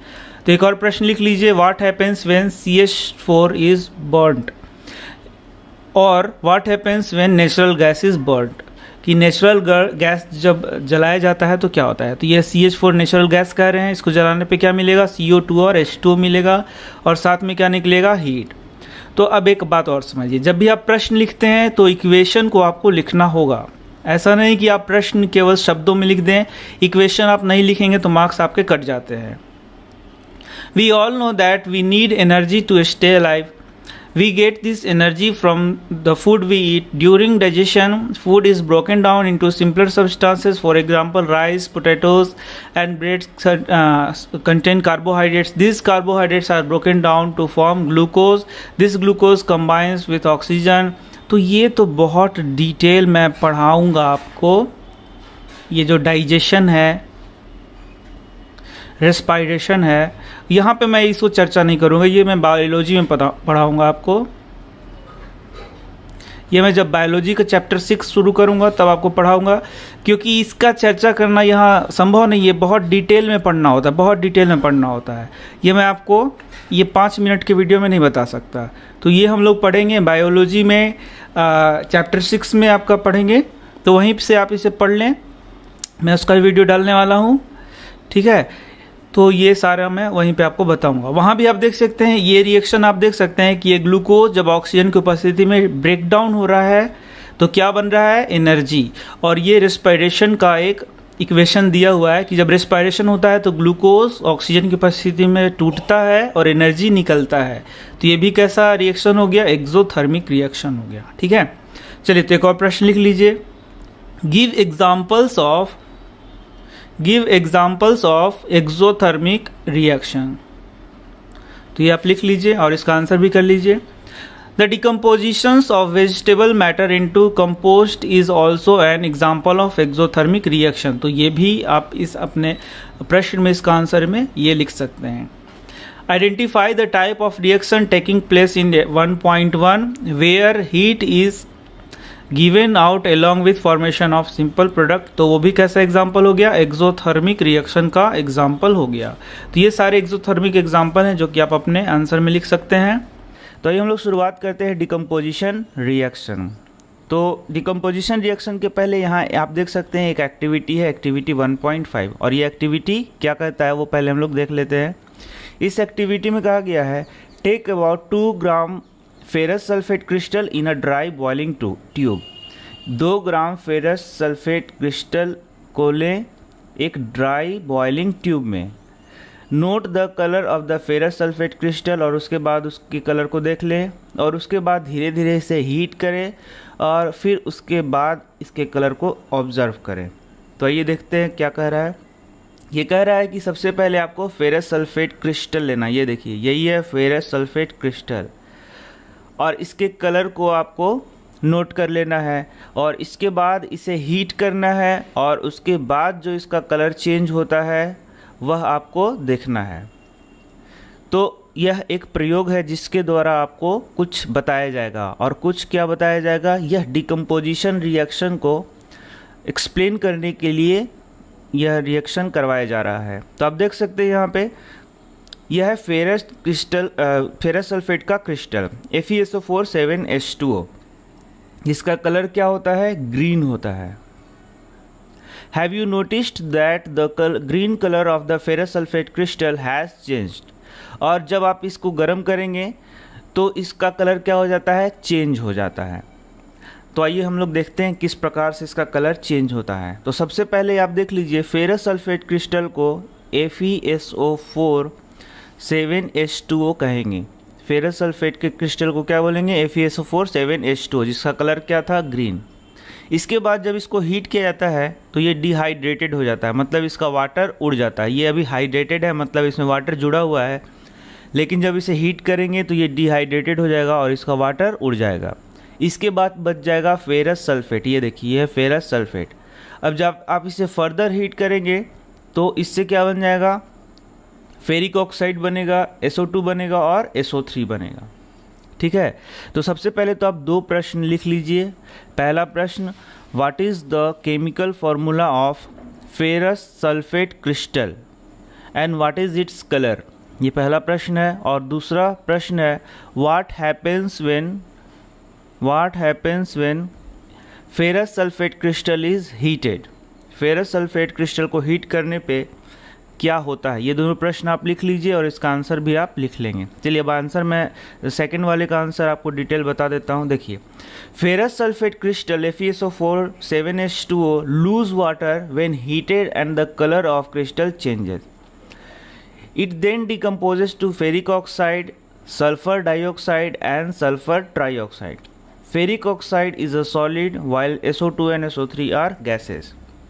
तो सबसे पहले फेरस सल्फेट क्रिस्टल को आप गर्म करेंगे तो ये वाटर को लूज करेगा। सबसे पहले क्या करेगा, loses water when heated and the colour of the crystal change, और इसका कलर क्या हो जाएगा, change. It then decomposes to ferric oxide. इसके बाद ये क्या हो जाएगा, पहले तो वाटर लूज करेगा और उसके बाद ये फर्दर हीट करने पे क्या हो जाएगा, फेरिक ऑक्साइड बनेगा, SO2 बनेगा और फिर SO3 बनेगा। जबकि Fe2O3 क्या है, एक सॉलिड है और इसका कलर क्या हो जाएगा, चेंज हो जाएगा। तो ये देखिए ferrous sulphate crystal contain water molecule FeSO4 7H2O। On heating ferrous sulphate crystals loose water and anhydrous ferrous sulphate FeSO4 बनता है।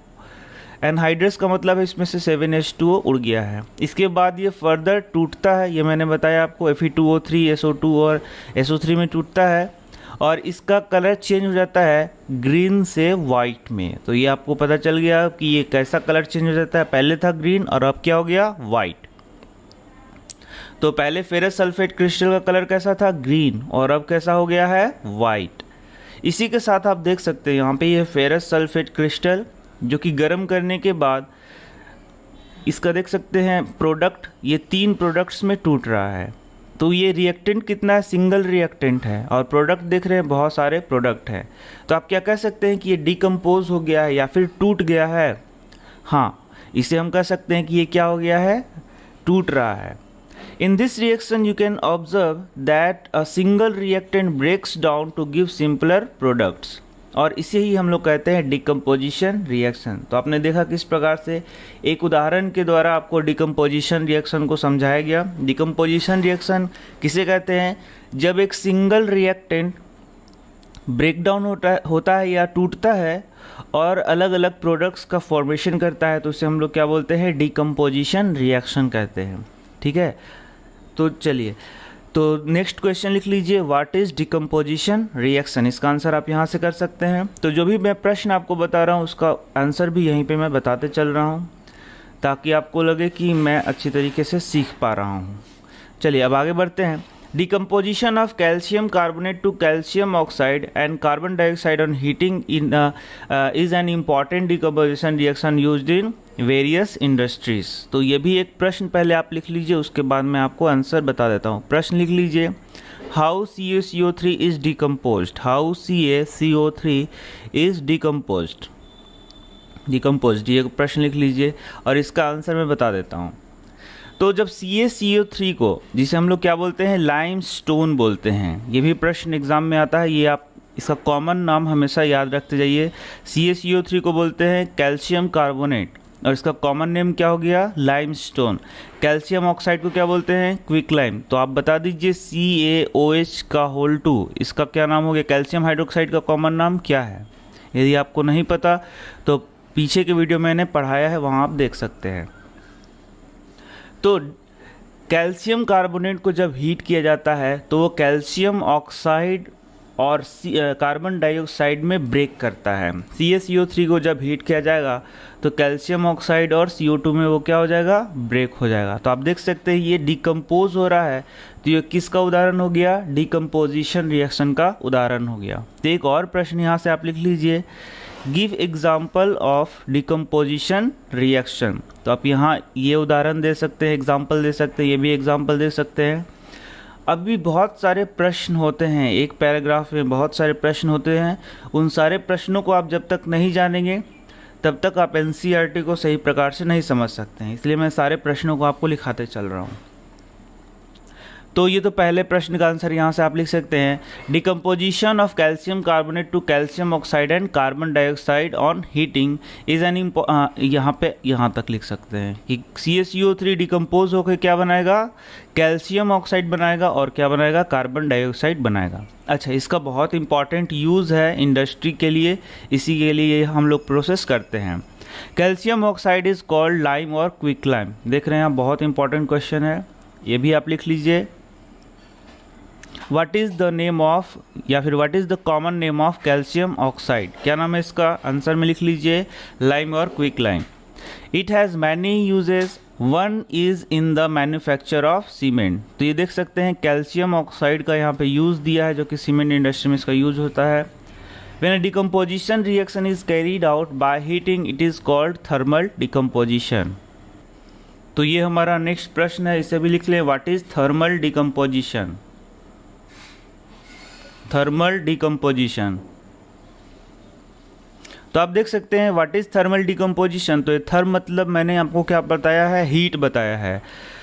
तो थर्मल डिकम्पोजिशन किसे कहते हैं? तो इसका आंसर मैं बता देता हूँ, वैसा डिकम्पोजिशन जिसको हीट के द्वारा किया जाए, यानी कि गर्म करके किया जाए, उसे हम लोग थर्मल डिकम्पोजिशन कहते हैं।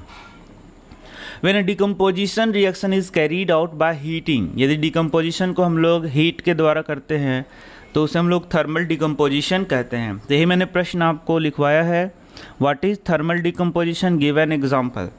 तो थर्मल डिकम्पोजिशन क्या है और उसका एग्जाम्पल दीजिए। तो यहाँ इसका एग्जाम्पल ये हो सकता है, कैल्शियम कार्बोनेट को जब हीट किया जाता है तो कैल्शियम ऑक्साइड और CO2 बनता है। चलिए, इतना आप लोगों ने समझ लिया। अब एक और एग्जाम्पल लेते हैं। तो यह भी एक प्रयोग के द्वारा दिखाया गया है, एक्टिविटी के द्वारा दिखाया गया है। Take about 2 gram of lead nitrate powder in a boiling tube. अब लीड नाइट्रेट पाउडर को बॉइलिंग ट्यूब में ले लिया गया है। Hold the boiling tube with a pair of tongs and heat it over the flame. अब इसे फिर से आप हीट करना है। What do you observe? और जो आपने ऑब्जर्व किया वो बताना है। You will observe the emission of brown fumes. These fumes are nitrogen dioxide. तो ये मैं आपको आगे प्रयोग में दिखा दे रहा हूँ, ये देखिए। ये देखिए, ये है लीड नाइट्रेट, इसी को गर्म किया गया है। PbNO3(2), ये क्या है, लीड नाइट्रेट। तो लीड नाइट्रेट को जब हीट किया गया तो आप देख सकते हैं यहाँ पे NO2 निकल रहा है। क्या चीज़ निकल रहा है, NO2। और ये कैसा फ्यूम है, यहाँ देखिए, ये है ब्राउन फ्यूम। NO2 का फ्यूम कैसा है, ब्राउन फ्यूम। ये सब आपको हर एक पॉइंट से याद रखने हैं क्योंकि एग्जामिनेशन में पूछे जाते हैं।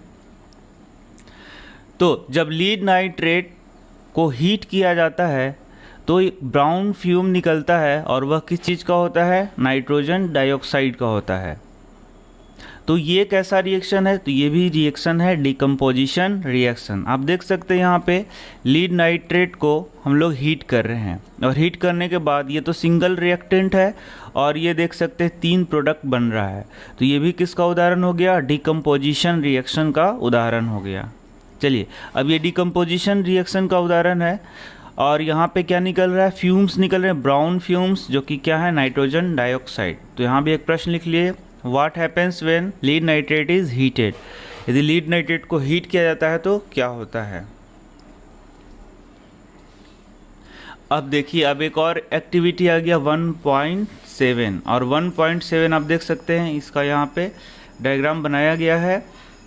ये देख सकते हैं, प्लास्टिक मग है, यहाँ पे वाटर रखा हुआ है, यहाँ पे एनोड है, कैथोड है, मतलब कि 2 इलेक्ट्रोड्स लगा दिए गए हैं। यहाँ स्विच है, बैटरी है और आप देख सकते हैं यहाँ पे ग्रेफाइट रॉड है और ये 2 टेस्ट ट्यूब उल्टे करके लगा दिए गए हैं। यही एक प्रयोग किया गया है और इस प्रयोग में क्या दिखाया गया है आप देख सकते हैं यहाँ पे। ये देखिए, take a plastic mug, drill 2 holes at its base and fit rubber stoppers in these holes, insert carbon electrodes in these rubber stoppers as shown in figure 1.6। तो यहाँ पे आप देख सकते हैं रबर स्टॉपर लगा दिया है, यहाँ पे आपने एक मग लेके उसमें छेद कर दिया है। Connect these electrodes to 6 volt battery, यहाँ पे 2 इलेक्ट्रोड लगा दिए हैं, एक एनोड है और दूसरा क्या है, कैथोड है, और जिसे 6 वोल्ट बैटरी से आपने जोड़ा है। Fill the mug with water such that the electrodes are immersed. Add a few drops of dilute sulfuric acid to the water. यहाँ पे आप वाटर ले लिया है आपने और उसमें कुछ ड्रॉप्स ऑफ H2SO4 आप इसमें डाल दें। Take 2 test tubes filled with water and invert them over the 2 carbon electrodes. तो अब देखिए 2 कार्बन इलेक्ट्रोड्स है, यहाँ पे आपको क्या करना है, टेस्ट ट्यूब को उलट के इसमें लगा देना है। Switch on the current and leave the apparatus undisturbed for some time. इसके बाद यहाँ पे स्विच ऑन कर देना है और इसे कुछ देर के लिए छोड़ देना है। मैं आपको ये शॉर्ट में क्यों नहीं बता रहा, क्योंकि हम लोग एक एक लाइन को पढ़ रहे हैं। मैं आपको बताना चाहता हूँ कि प्रत्येक लाइन में क्या लिखा हुआ है। ये आपको यदि ये आ रहा है तो आप थोड़ा वीडियो को आगे बढ़ा सकते हैं। You will observe the formation of bubbles at both electrodes. These bubbles displace water in the test tube. अब आप कुछ देर में देखेंगे कि यहाँ पे बबल उठ रहा है और वाटर को क्या कर रहा है, थोड़ा डिस्प्लेस कर रहा है। अब यहाँ पे आप देख सकते हैं, यहाँ देखिए ये है ऑक्सीजन और ये क्या है, हाइड्रोजन। तो ऑक्सीजन क्या है, कम, और हाइड्रोजन क्या है, ज़्यादा। आप देख सकते हैं यहाँ पे in the volume of gas collected the same, तो नहीं, यहाँ पे जो 2 गैसें बन रही हैं वो सेम नहीं है। Once the test tubes are filled with the respective gases, remove them carefully, और इसके बाद इसको आप सावधानी से हटा लें। Test this gases one by one by bringing a burning candle close to mouth of the test tube. इसके बाद हम बर्निंग कैंडल के द्वारा इसको टेस्ट करें कि ये कौन सी गैसेज हैं। What happens in each case, which gas is present in each test tube. तो ये सिंपल सा एक प्रयोग बताया गया है जिसमें हम देखते हैं कि वाटर को ब्रेक किया गया है। वाटर को क्या किया गया है, ब्रेक किया गया है, और इसे हम लोग कहते हैं इलेक्ट्रोलाइसिस। क्या बोलते हैं, इलेक्ट्रोलाइसिस। जब इलेक्ट्रिसिटी का यूज़ करके हम लोग वाटर को ब्रेक कर रहे हैं या फिर किसी चीज़ को ब्रेक कर रहे हैं तो वो क्या हो जाएगा, इलेक्ट्रोलाइसिस। इलेक्ट्रो वर्ड है और यहाँ लाइसिस वर्ड आप देख सकते हैं। लाइसिस टूटना और इलेक्ट्रिसिटी का यूज़ कर रहे हैं, तो ये इलेक्ट्रोलाइसिस। और जब यह प्रक्रिया में आप देख सकते हैं इलेक्ट्रिसिटी का यूज़ करके हम लोग वाटर को क्या कर रहे हैं, ब्रेक कर रहे हैं, और वाटर को ब्रेक करने पे क्या मिलेगा आपको, H2 मिलेगा, और क्या मिलेगा, O2। और आपको ब्रेक किसको करना है, H2O को। तो जब आप H2O को ब्रेक करेंगे तो H2 मिलेगा, और क्या मिलेगा आपको, O2 मिलेगा।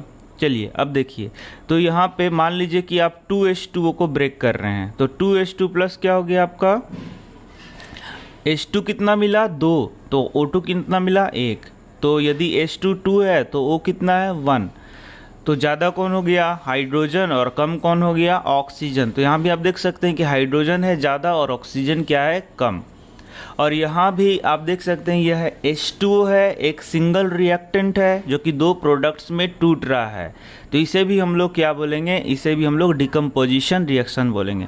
तो आपने देखा अलग अलग जगहों पे कि डिकम्पोजिशन रिएक्शन का अलग अलग उदाहरण दिया गया है, लेकिन वहाँ पे हम हीट के द्वारा डिकम्पोज कर रहे थे और यहाँ पे हम लोग इलेक्ट्रिसिटी का यूज़ करके इसे डिकम्पोज कर रहे हैं। ये बहुत बड़ा फ़र्क है।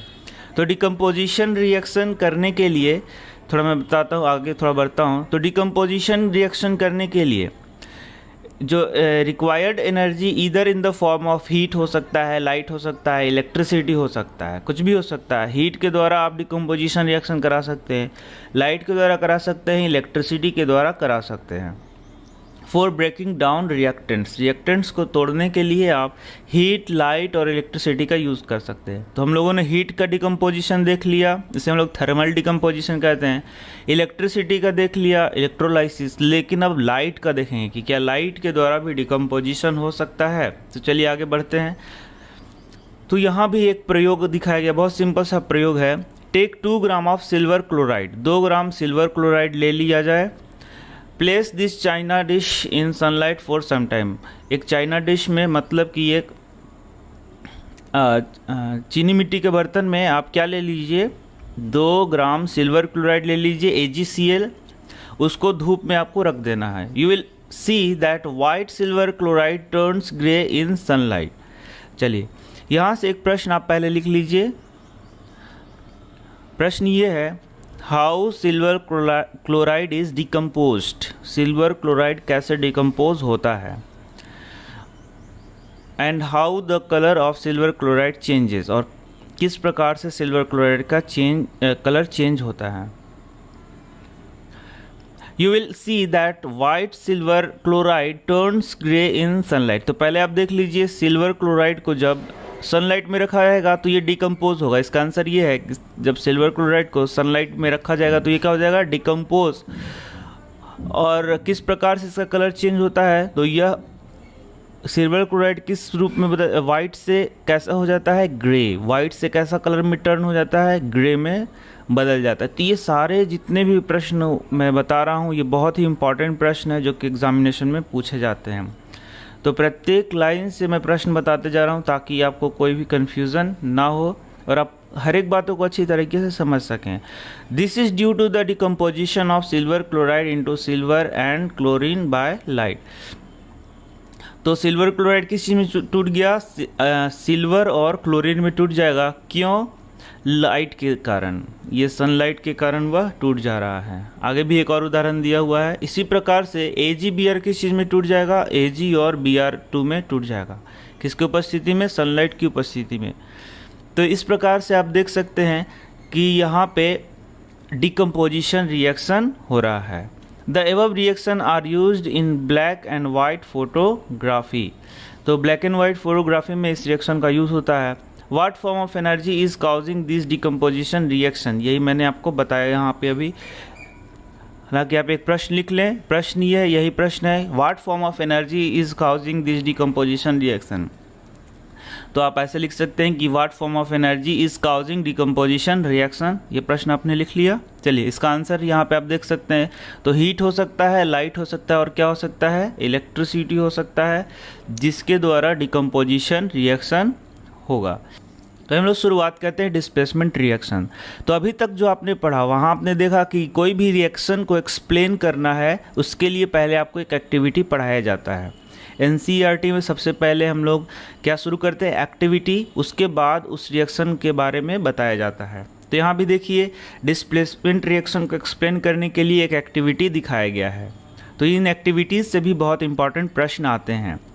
तो इस एक्टिविटी में क्या किया गया है, take 3 iron nails and clean them by rubbing with sandpaper. 3 iron nail लेना है और उसको आपको क्या कर लेना है, सैंड पेपर से उसको अच्छी तरीके से रब कर लेना है। इसके बाद आपको 2 टेस्ट ट्यूब लेना है, ए और बी। आप यहाँ देख सकते हैं कि 2 टेस्ट ट्यूब लिया गया है, ए और बी। यह है टेस्ट ट्यूब ए और ये क्या है, टेस्ट ट्यूब बी। अब आपको क्या करना है, इन 3 नेल्स में से 2 नेल को टेस्ट ट्यूब में आपको लटका देना है और बाकी 1 नेल को इसी प्रकार से अपने पास रख लेना है।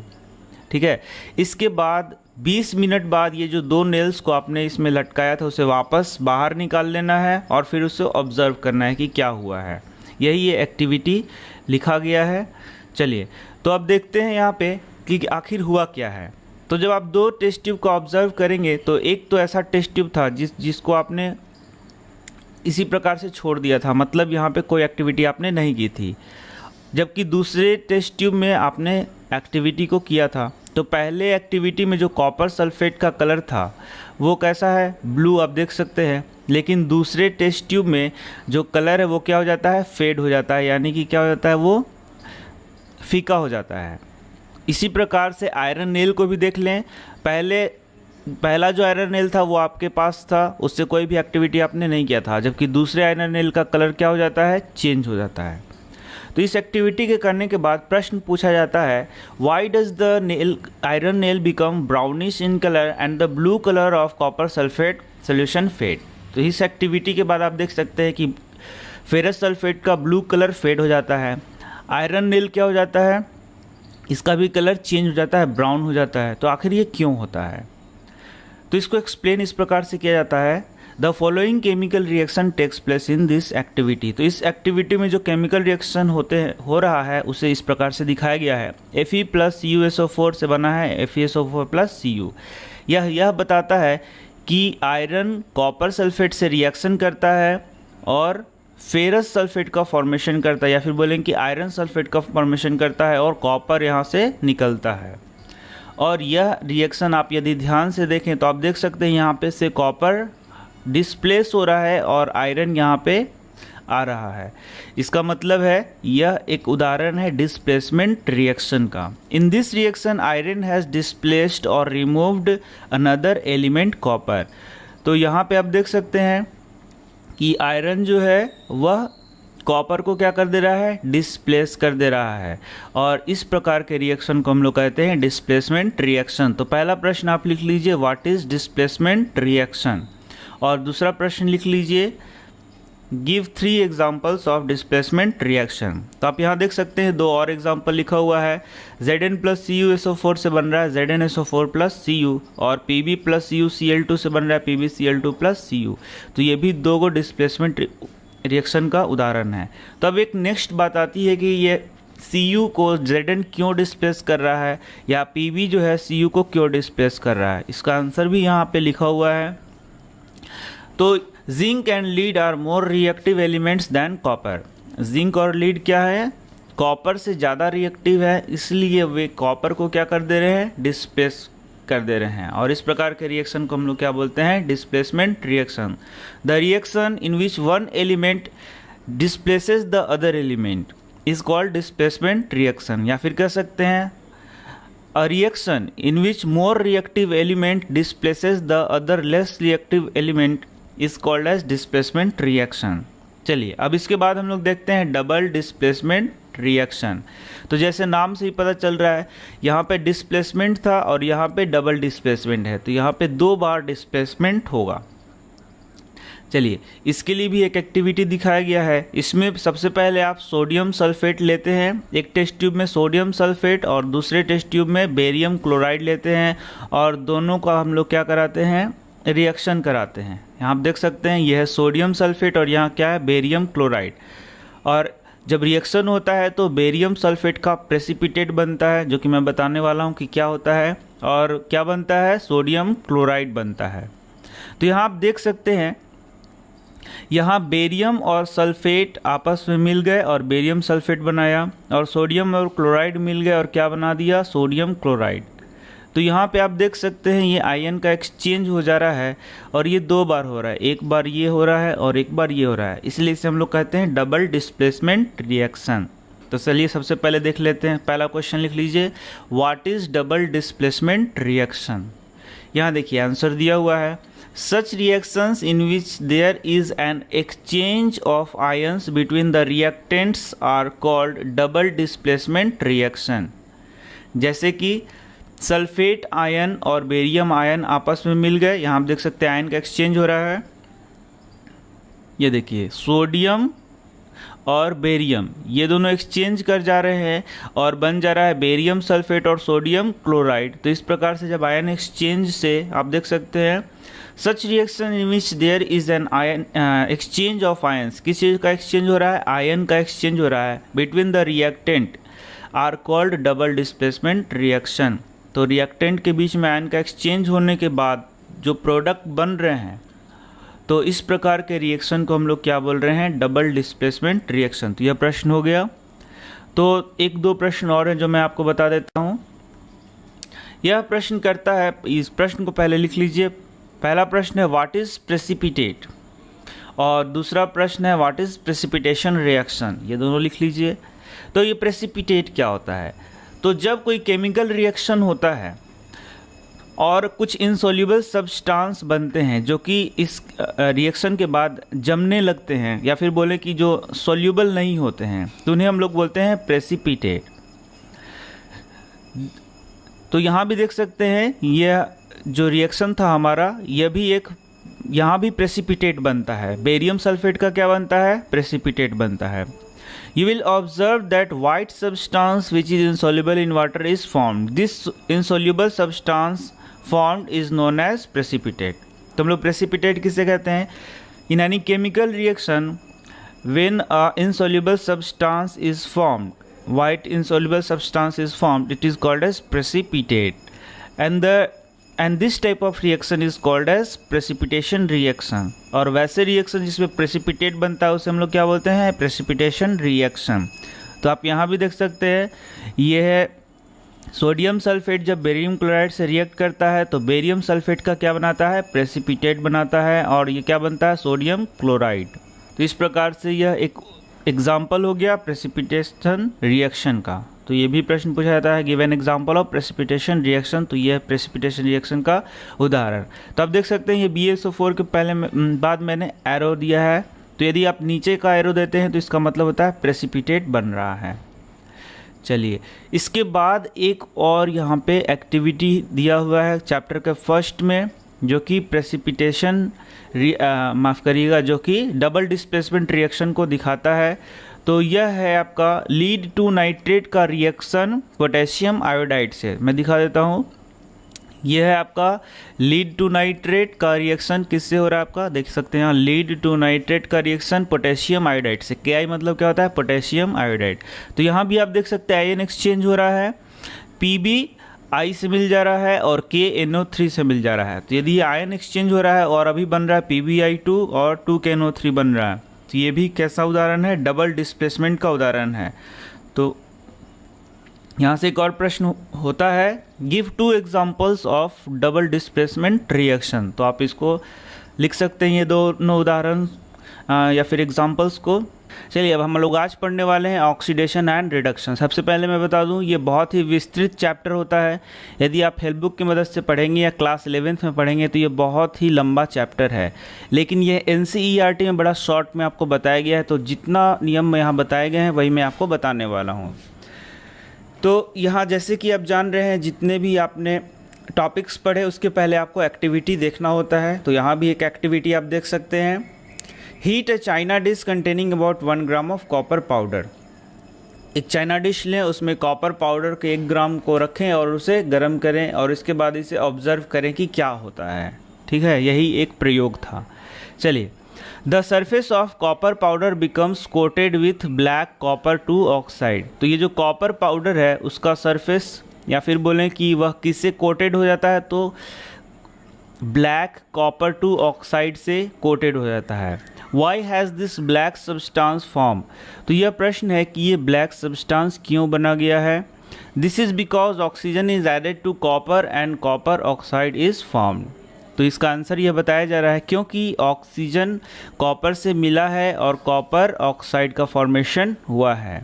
चलिए, तो यहाँ देखिए, ये है कॉपर। यह जब ऑक्सीजन से रिएक्ट करता है तो क्या बना देता है, कॉपर ऑक्साइड। तो इसी कॉपर को जब हीट किया गया, हीट करने के कारण यह ऑक्सीजन से रिएक्ट किया और कॉपर ऑक्साइड बनाया।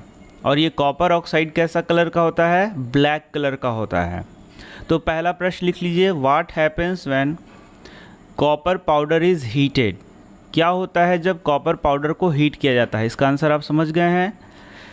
तो यहाँ आप देख सकते हैं ये कॉपर के साथ ऑक्सीजन जुड़ रहा है। यहाँ कॉपर के साथ ऑक्सीजन क्या हो रहा है, जुड़ रहा है, और इसे ही हम लोग कहते हैं ऑक्सीडेशन रिएक्शन।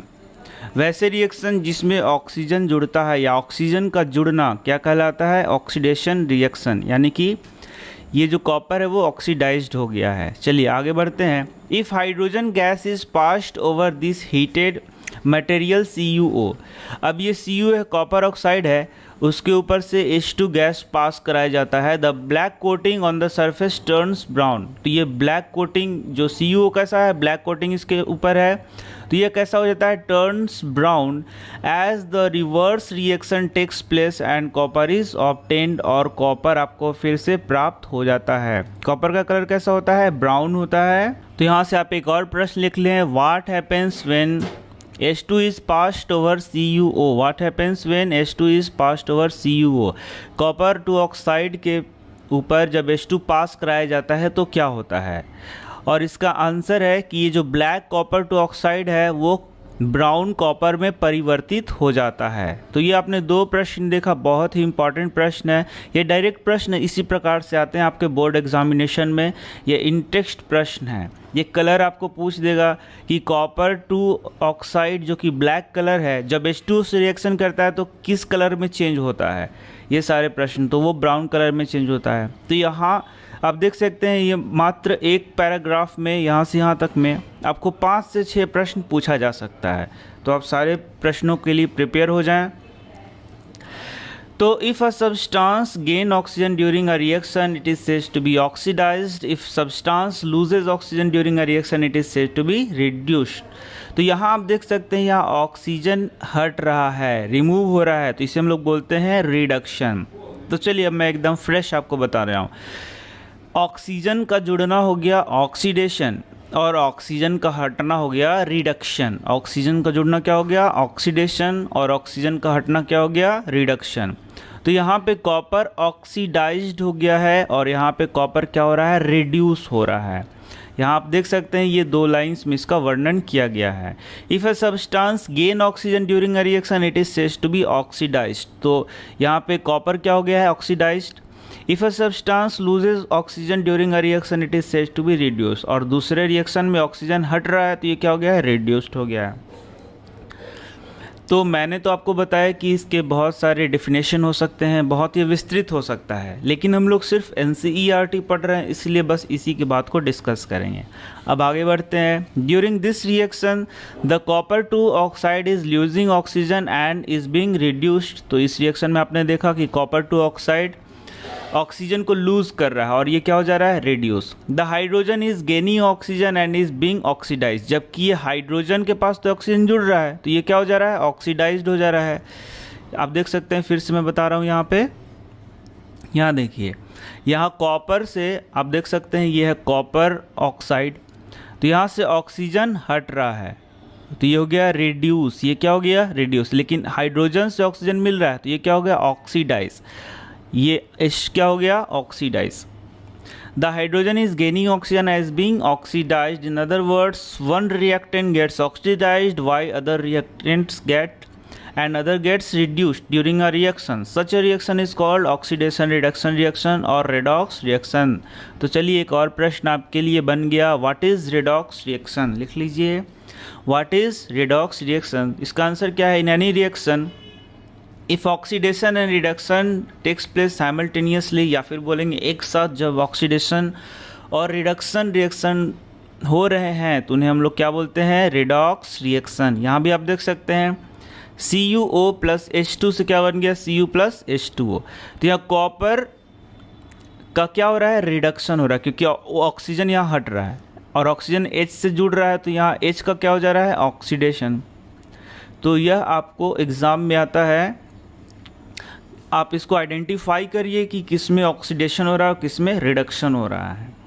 इसके बाद है, यहाँ भी आप देख सकते हैं ये दो प्रश्न और दो इक्वेशन दिए गए हैं। यहाँ भी आपको आइडेंटिफाई करना है कि किस में ऑक्सीडेशन हो रहा है और किस में रिडक्शन हो रहा है। तो पहला हम लोग देखते हैं, यहाँ आप देख सकते हैं आप ओ यहाँ हट रहा है तो ये हो गया रिड्यूस, और ये क्या हो गया, ऑक्सीडाइज हो गया। यहाँ भी देख सकते हैं आप ओ हट रहा है तो ये क्या हो गया, यहाँ पे रिड्यूस हो रहा है। इस प्रकार से H यहाँ पे देख सकते हैं H से O मिल रहा है तो ये ऑक्सीडाइज हो रहा है। ठीक है, तो यह ऑक्सीजन के टर्म में बताया गया, तो मैं आपको सिर्फ NCERT ही बता रहा हूँ। चलिए अब आगे बढ़ते हैं। In reaction 1.31 carbon is oxidise to CO and ZnO is reduce to Zn, ये मैंने आपको बता दिया। इसके बाद इन रिएक्शन जो सेकंड रिएक्शन था HCl is oxidise to Cl2 whereas HCl oxidise हो गया, मतलब कि क्या हो गया, वहाँ से H हट रहा है, ये भी एक बात बताया गया है। Where as MnO2 is reduce to MnCl2, मैं जो बताया आपको MnO2 में से O2 हट रहा है तो ये क्या हो गया है, रिड्यूस हो गया है। ठीक है ना। और इसके बाद यहाँ पे आप देख सकते हैं H का तो यहाँ पे ऑक्सीडेशन हो रहा है और Cl में से ये H हो गया। एक वही बात है कि NCERT में पूरे बातों को क्लियर नहीं किया जाता है, तो मैं दो बात आपको बता ही देता हूँ। जब H हटेगा तो भी क्या हो जाएगा, ऑक्सीडेशन, और H जुड़ेगा तो क्या हो जाएगा, रिडक्शन। ये भी आप याद रखें। हाइड्रोजन का हटना क्या हो जाता है, ऑक्सीडेशन, और हाइड्रोजन का जुड़ना क्या हो जाता है, reduction.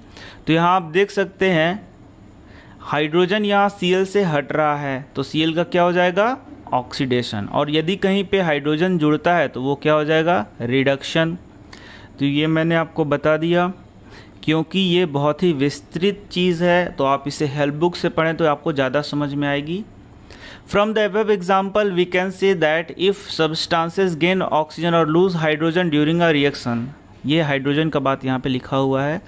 During a reaction it is oxidised if a substance loses oxygen और gain hydrogen during a reaction it is reduce. तो हाइड्रोजन के बारे में लिखा हुआ है यहाँ पे, इसलिए आपको चिंता करने की ज़रूरत नहीं है। अब मैं बता देता हूँ क्लियर, पूरे पिक्चर को आपको दिखा देता हूँ। ऑक्सीजन का जुड़ना हो गया ऑक्सीडेशन और ऑक्सीजन का हटना हो गया रिडक्शन। इसी प्रकार से इसका उल्टा, अब हाइड्रोजन यदि जुड़ता है तो ये हो गया रिडक्शन, और हाइड्रोजन यदि हटता है तो ये क्या हो गया, ऑक्सीडेशन। देखिए ऑक्सीजन का जुड़ना हो गया ऑक्सीडेशन और हाइड्रोजन का जुड़ना हो गया रिडक्शन। क्लियर। ऑक्सीडेशन का हटना हो गया रिडक्शन और हाइड्रोजन का हटना हो गया ऑक्सीडेशन। तो आप एक आध बार इसे रिवाइज कर लें तो आपको याद हो जाएगा। चलिए यहाँ भी आप देख सकते हैं Mg प्लस O2 था तो इससे क्या बन रहा था, MgO बन रहा था, तो बैलेंस नहीं है, लेकिन MgO तो यहाँ पे ये ऑक्सीडेशन हो गया है। इसके बाद अब दो पैराग्राफ बच गया, इसे मैं पढ़ा देता हूँ। कोरोजन, इसके बारे में आप आगे के चैप्टर में डिटेल में पढ़ेंगे। You have observed that iron articles are shiny when new but get coated with a reddish brown powder when left for some time। Iron को आप जब छोड़ देंगे कुछ समय के लिए तो आप देखेंगे कि उसमें चित्ती जम जाता है या वो ब्राउन हो जाता है। This process is commonly known as rusting, इसे हम लोग क्या बोलते हैं, रस्टिंग ऑफ आयरन। तो ये भी एक कोरोजन है, मतलब कि इसका अपना स्वरूप बदल लेना, वह क्या होता है, कोरोजन कहलाता है। और आयरन के केस में इसे हम लोग क्या बोलते हैं, रस्टिंग बोलते हैं, स्पेशल नाम देते हैं। Some other metals also get tarnished in this manner. तो टार्निश माने क्या हो गया, अपना स्वरूप बदल देना, उसमें बहुत सारे अलग अलग पदार्थों का जमा हो जाना। Have you noticed the colour of the coating formed on copper और सिल्वर। चलिए अब एक क्वेश्चन यहाँ से आप लिख लीजिए। The color of copper and silver changes to which color when these are corroded? Copper और सिल्वर का कलर किस रूप में चेंज हो जाता है जब उन पे कोरोजन होता है। When a metal is attacked by substances around it such as moisture, acid and some other substances, it is said to be corroded. It is said to corrode and this process is called corrosion। तो एक और प्रश्न लिख लीजिए, what is corrosion. तो यहाँ देख सकते हैं आंसर यहाँ पर दिया हुआ है आपका, कि जब कोई मेटल अपने सराउंडिंग के मॉइस्चर से, एसिड से या कुछ अन्य पदार्थ से रिएक्ट करता है तो वो टार्निश हो जाता है या फिर कोरोड हो जाता है, उसी हम लोग क्या बोलते हैं, उसी प्रोसेस को हम लोग क्या बोलते हैं, कोरोजन। तो जो इसके पहले मैंने प्रश्न पूछा था आपसे कि कॉपर और सिल्वर का जब कोरोजन होता है तो इनका कलर कैसे चेंज होता है, ये भी बहुत, ये सारे जो एनसीईआरटी के प्रत्येक लाइन से आपको प्रश्न पूछे जा सकते हैं बोर्ड्स में, या फिर आप जब कम्पिटिटिव एग्जामिनेशन तैयारी कर रहे हैं तब भी कहीं से भी कोई क्वेश्चन पूछा जा सकता है। तो आप प्रत्येक लाइन से जो भी प्रश्न होते हैं कम से कम ये जानें कि कौन से प्रश्न आने वाले हैं, तभी तो आप उसे याद कर सकेंगे।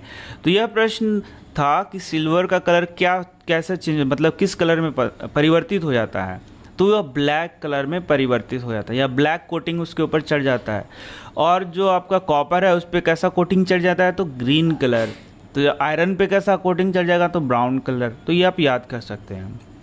Corrosion causes damage to car bodies, bridges, iron railing, ships and all objects made of metals. तो ये तो आप जानते हैं कि यदि आप जंग लग रहा है, आयरन में जंग लग रहा है और ये कोरोजन हो रहा है तो उससे वह उसमें काफ़ी क्षति होती है। All objects made of metal specially those of iron. तो आयरन में कोरोजन बहुत ज़्यादा होता है। Corrosion of iron is a serious problem. Every year an enormous amount of money is spend to replace damage iron. इसी के लिए आप देखते हैं कि कोरोजन को ठीक करने के लिए उसमें ग्रीस लगाया जाता है, पेंट लगाया जाता है। तो you will learn more about corrosion in chapter 3। तो ये मैंने पहले बताया कि आगे के चैप्टर में हम लोग इसे विस्तृत में पढ़ने वाले हैं कोरोजन को। अब आगे एक और टॉपिक रेंसिडिटी, और ये लास्ट टॉपिक है। हैव यू एवर टेस्टेड और smelt the fat oil containing food material left for long time. तो कुछ ऑयली चीज़ या फिर मान लीजिए कुछ चिप्स वगैरह जो कि बहुत टाइम के लिए आपने छोड़ दिया, उसे क्या आपने टेस्ट किया है, और वो यदि टेस्ट करते हैं तो कैसा आपको लगता है। When fat and oil are oxidized, they become rancid and their smell and taste changes. Usually substances which prevent oxidation, antioxidants are added to food containing fats and oils. तो सबसे पहले तो हम लोग देख लेते हैं रेंसिडिटी किसे कहते हैं। तो प्रश्न लिख लीजिए, व्हाट इज रेंसिडिटी। इसका आंसर यहाँ से लिख लीजिए, When fats and oils are oxidized। बस एक ही लाइन का ये आंसर है कि जब फैट और ऑयल ऑक्सीडाइज्ड हो जाते हैं, क्या हो जाते हैं, ऑक्सीडाइज्ड, तो वो रैंसिड हो जाते हैं, दे बिकम रैंसिड, और उसका स्मेल और टेस्ट क्या हो जाता है, चेंज, और इस प्रक्रिया को हम लोग क्या बोलते हैं, rancidity. When fat and oil are oxidized, they become rancid and their smell and taste are changed. This process is called as rancidity। ठीक है, तो ये रेंसिडिटी में क्या हो गया, सिंपल सा एक आंसर है, फैट एंड ऑयल का क्या हो रहा है, oxidisation, fat and oils oxidised हो जा रहे हैं, जिसके कारण उनका टेस्ट बदल जा रहा है और स्मेल भी बदल जा रहा है। तो नेक्स्ट प्रश्न बहुत इंपॉर्टेंट बोर्ड के लिए है कि how it can be reduced. Rancidity को आप कैसे कम कर सकते हैं या फिर इसे रोक सकते हैं। तो usually substance which prevent oxidation are added to food containing fat and oil. तो इसका पहला आंसर क्या हो गया कि आप एंटीऑक्सीडेंट्स का यूज़ किया जाता है। किस चीज़ का यूज़ किया जाता है, एंटीऑक्सीडेंट्स का यूज़ किया जाता है। रेंसिडिटी को रोकने के लिए किस चीज़ का यूज़ करेंगे, एंटीऑक्सीडेंट्स। इसके बाद दूसरा पॉइंट, फूड को एयर टाइट कंटेनर में हम लोग रखते हैं। फूड को क्या करते हैं, एयर टाइट कंटेनर में रखते हैं। और Do you know that chips manufacturer usually flush bags of chips with gas such as nitrogen to prevent the chips from getting oxidized। और तीसरा क्या करेंगे, पहला क्या हो गया, एंटीऑक्सीडेंट का यूज़ करेंगे, दूसरा एयर टाइट कंटेनर में रखेंगे, और तीसरा क्या हो गया, नाइट्रोजन गैस वगैरह का यूज़ करेंगे जिससे कि ऑक्सीडेशन नहीं हो पाए। तो ये था हमारा लास्ट टॉपिक। मुझे उम्मीद है कि आपको ये पूरा सीरीज़ समझ में आया होगा। यदि आपने प्रश्न और उत्तर किए होंगे तो आपके लिए बहुत ही बेनिफिशियल ये होगा। तो आप हमारे प्लेलिस्ट को खोलें और बहुत सारे वीडियोस मैंने बनाए हैं, उन्हें देखें, बहुत ही इंपॉर्टेंट वीडियोस हैं। तो मिलते हैं आपसे फिर नेक्स्ट वीडियो में। धन्यवाद।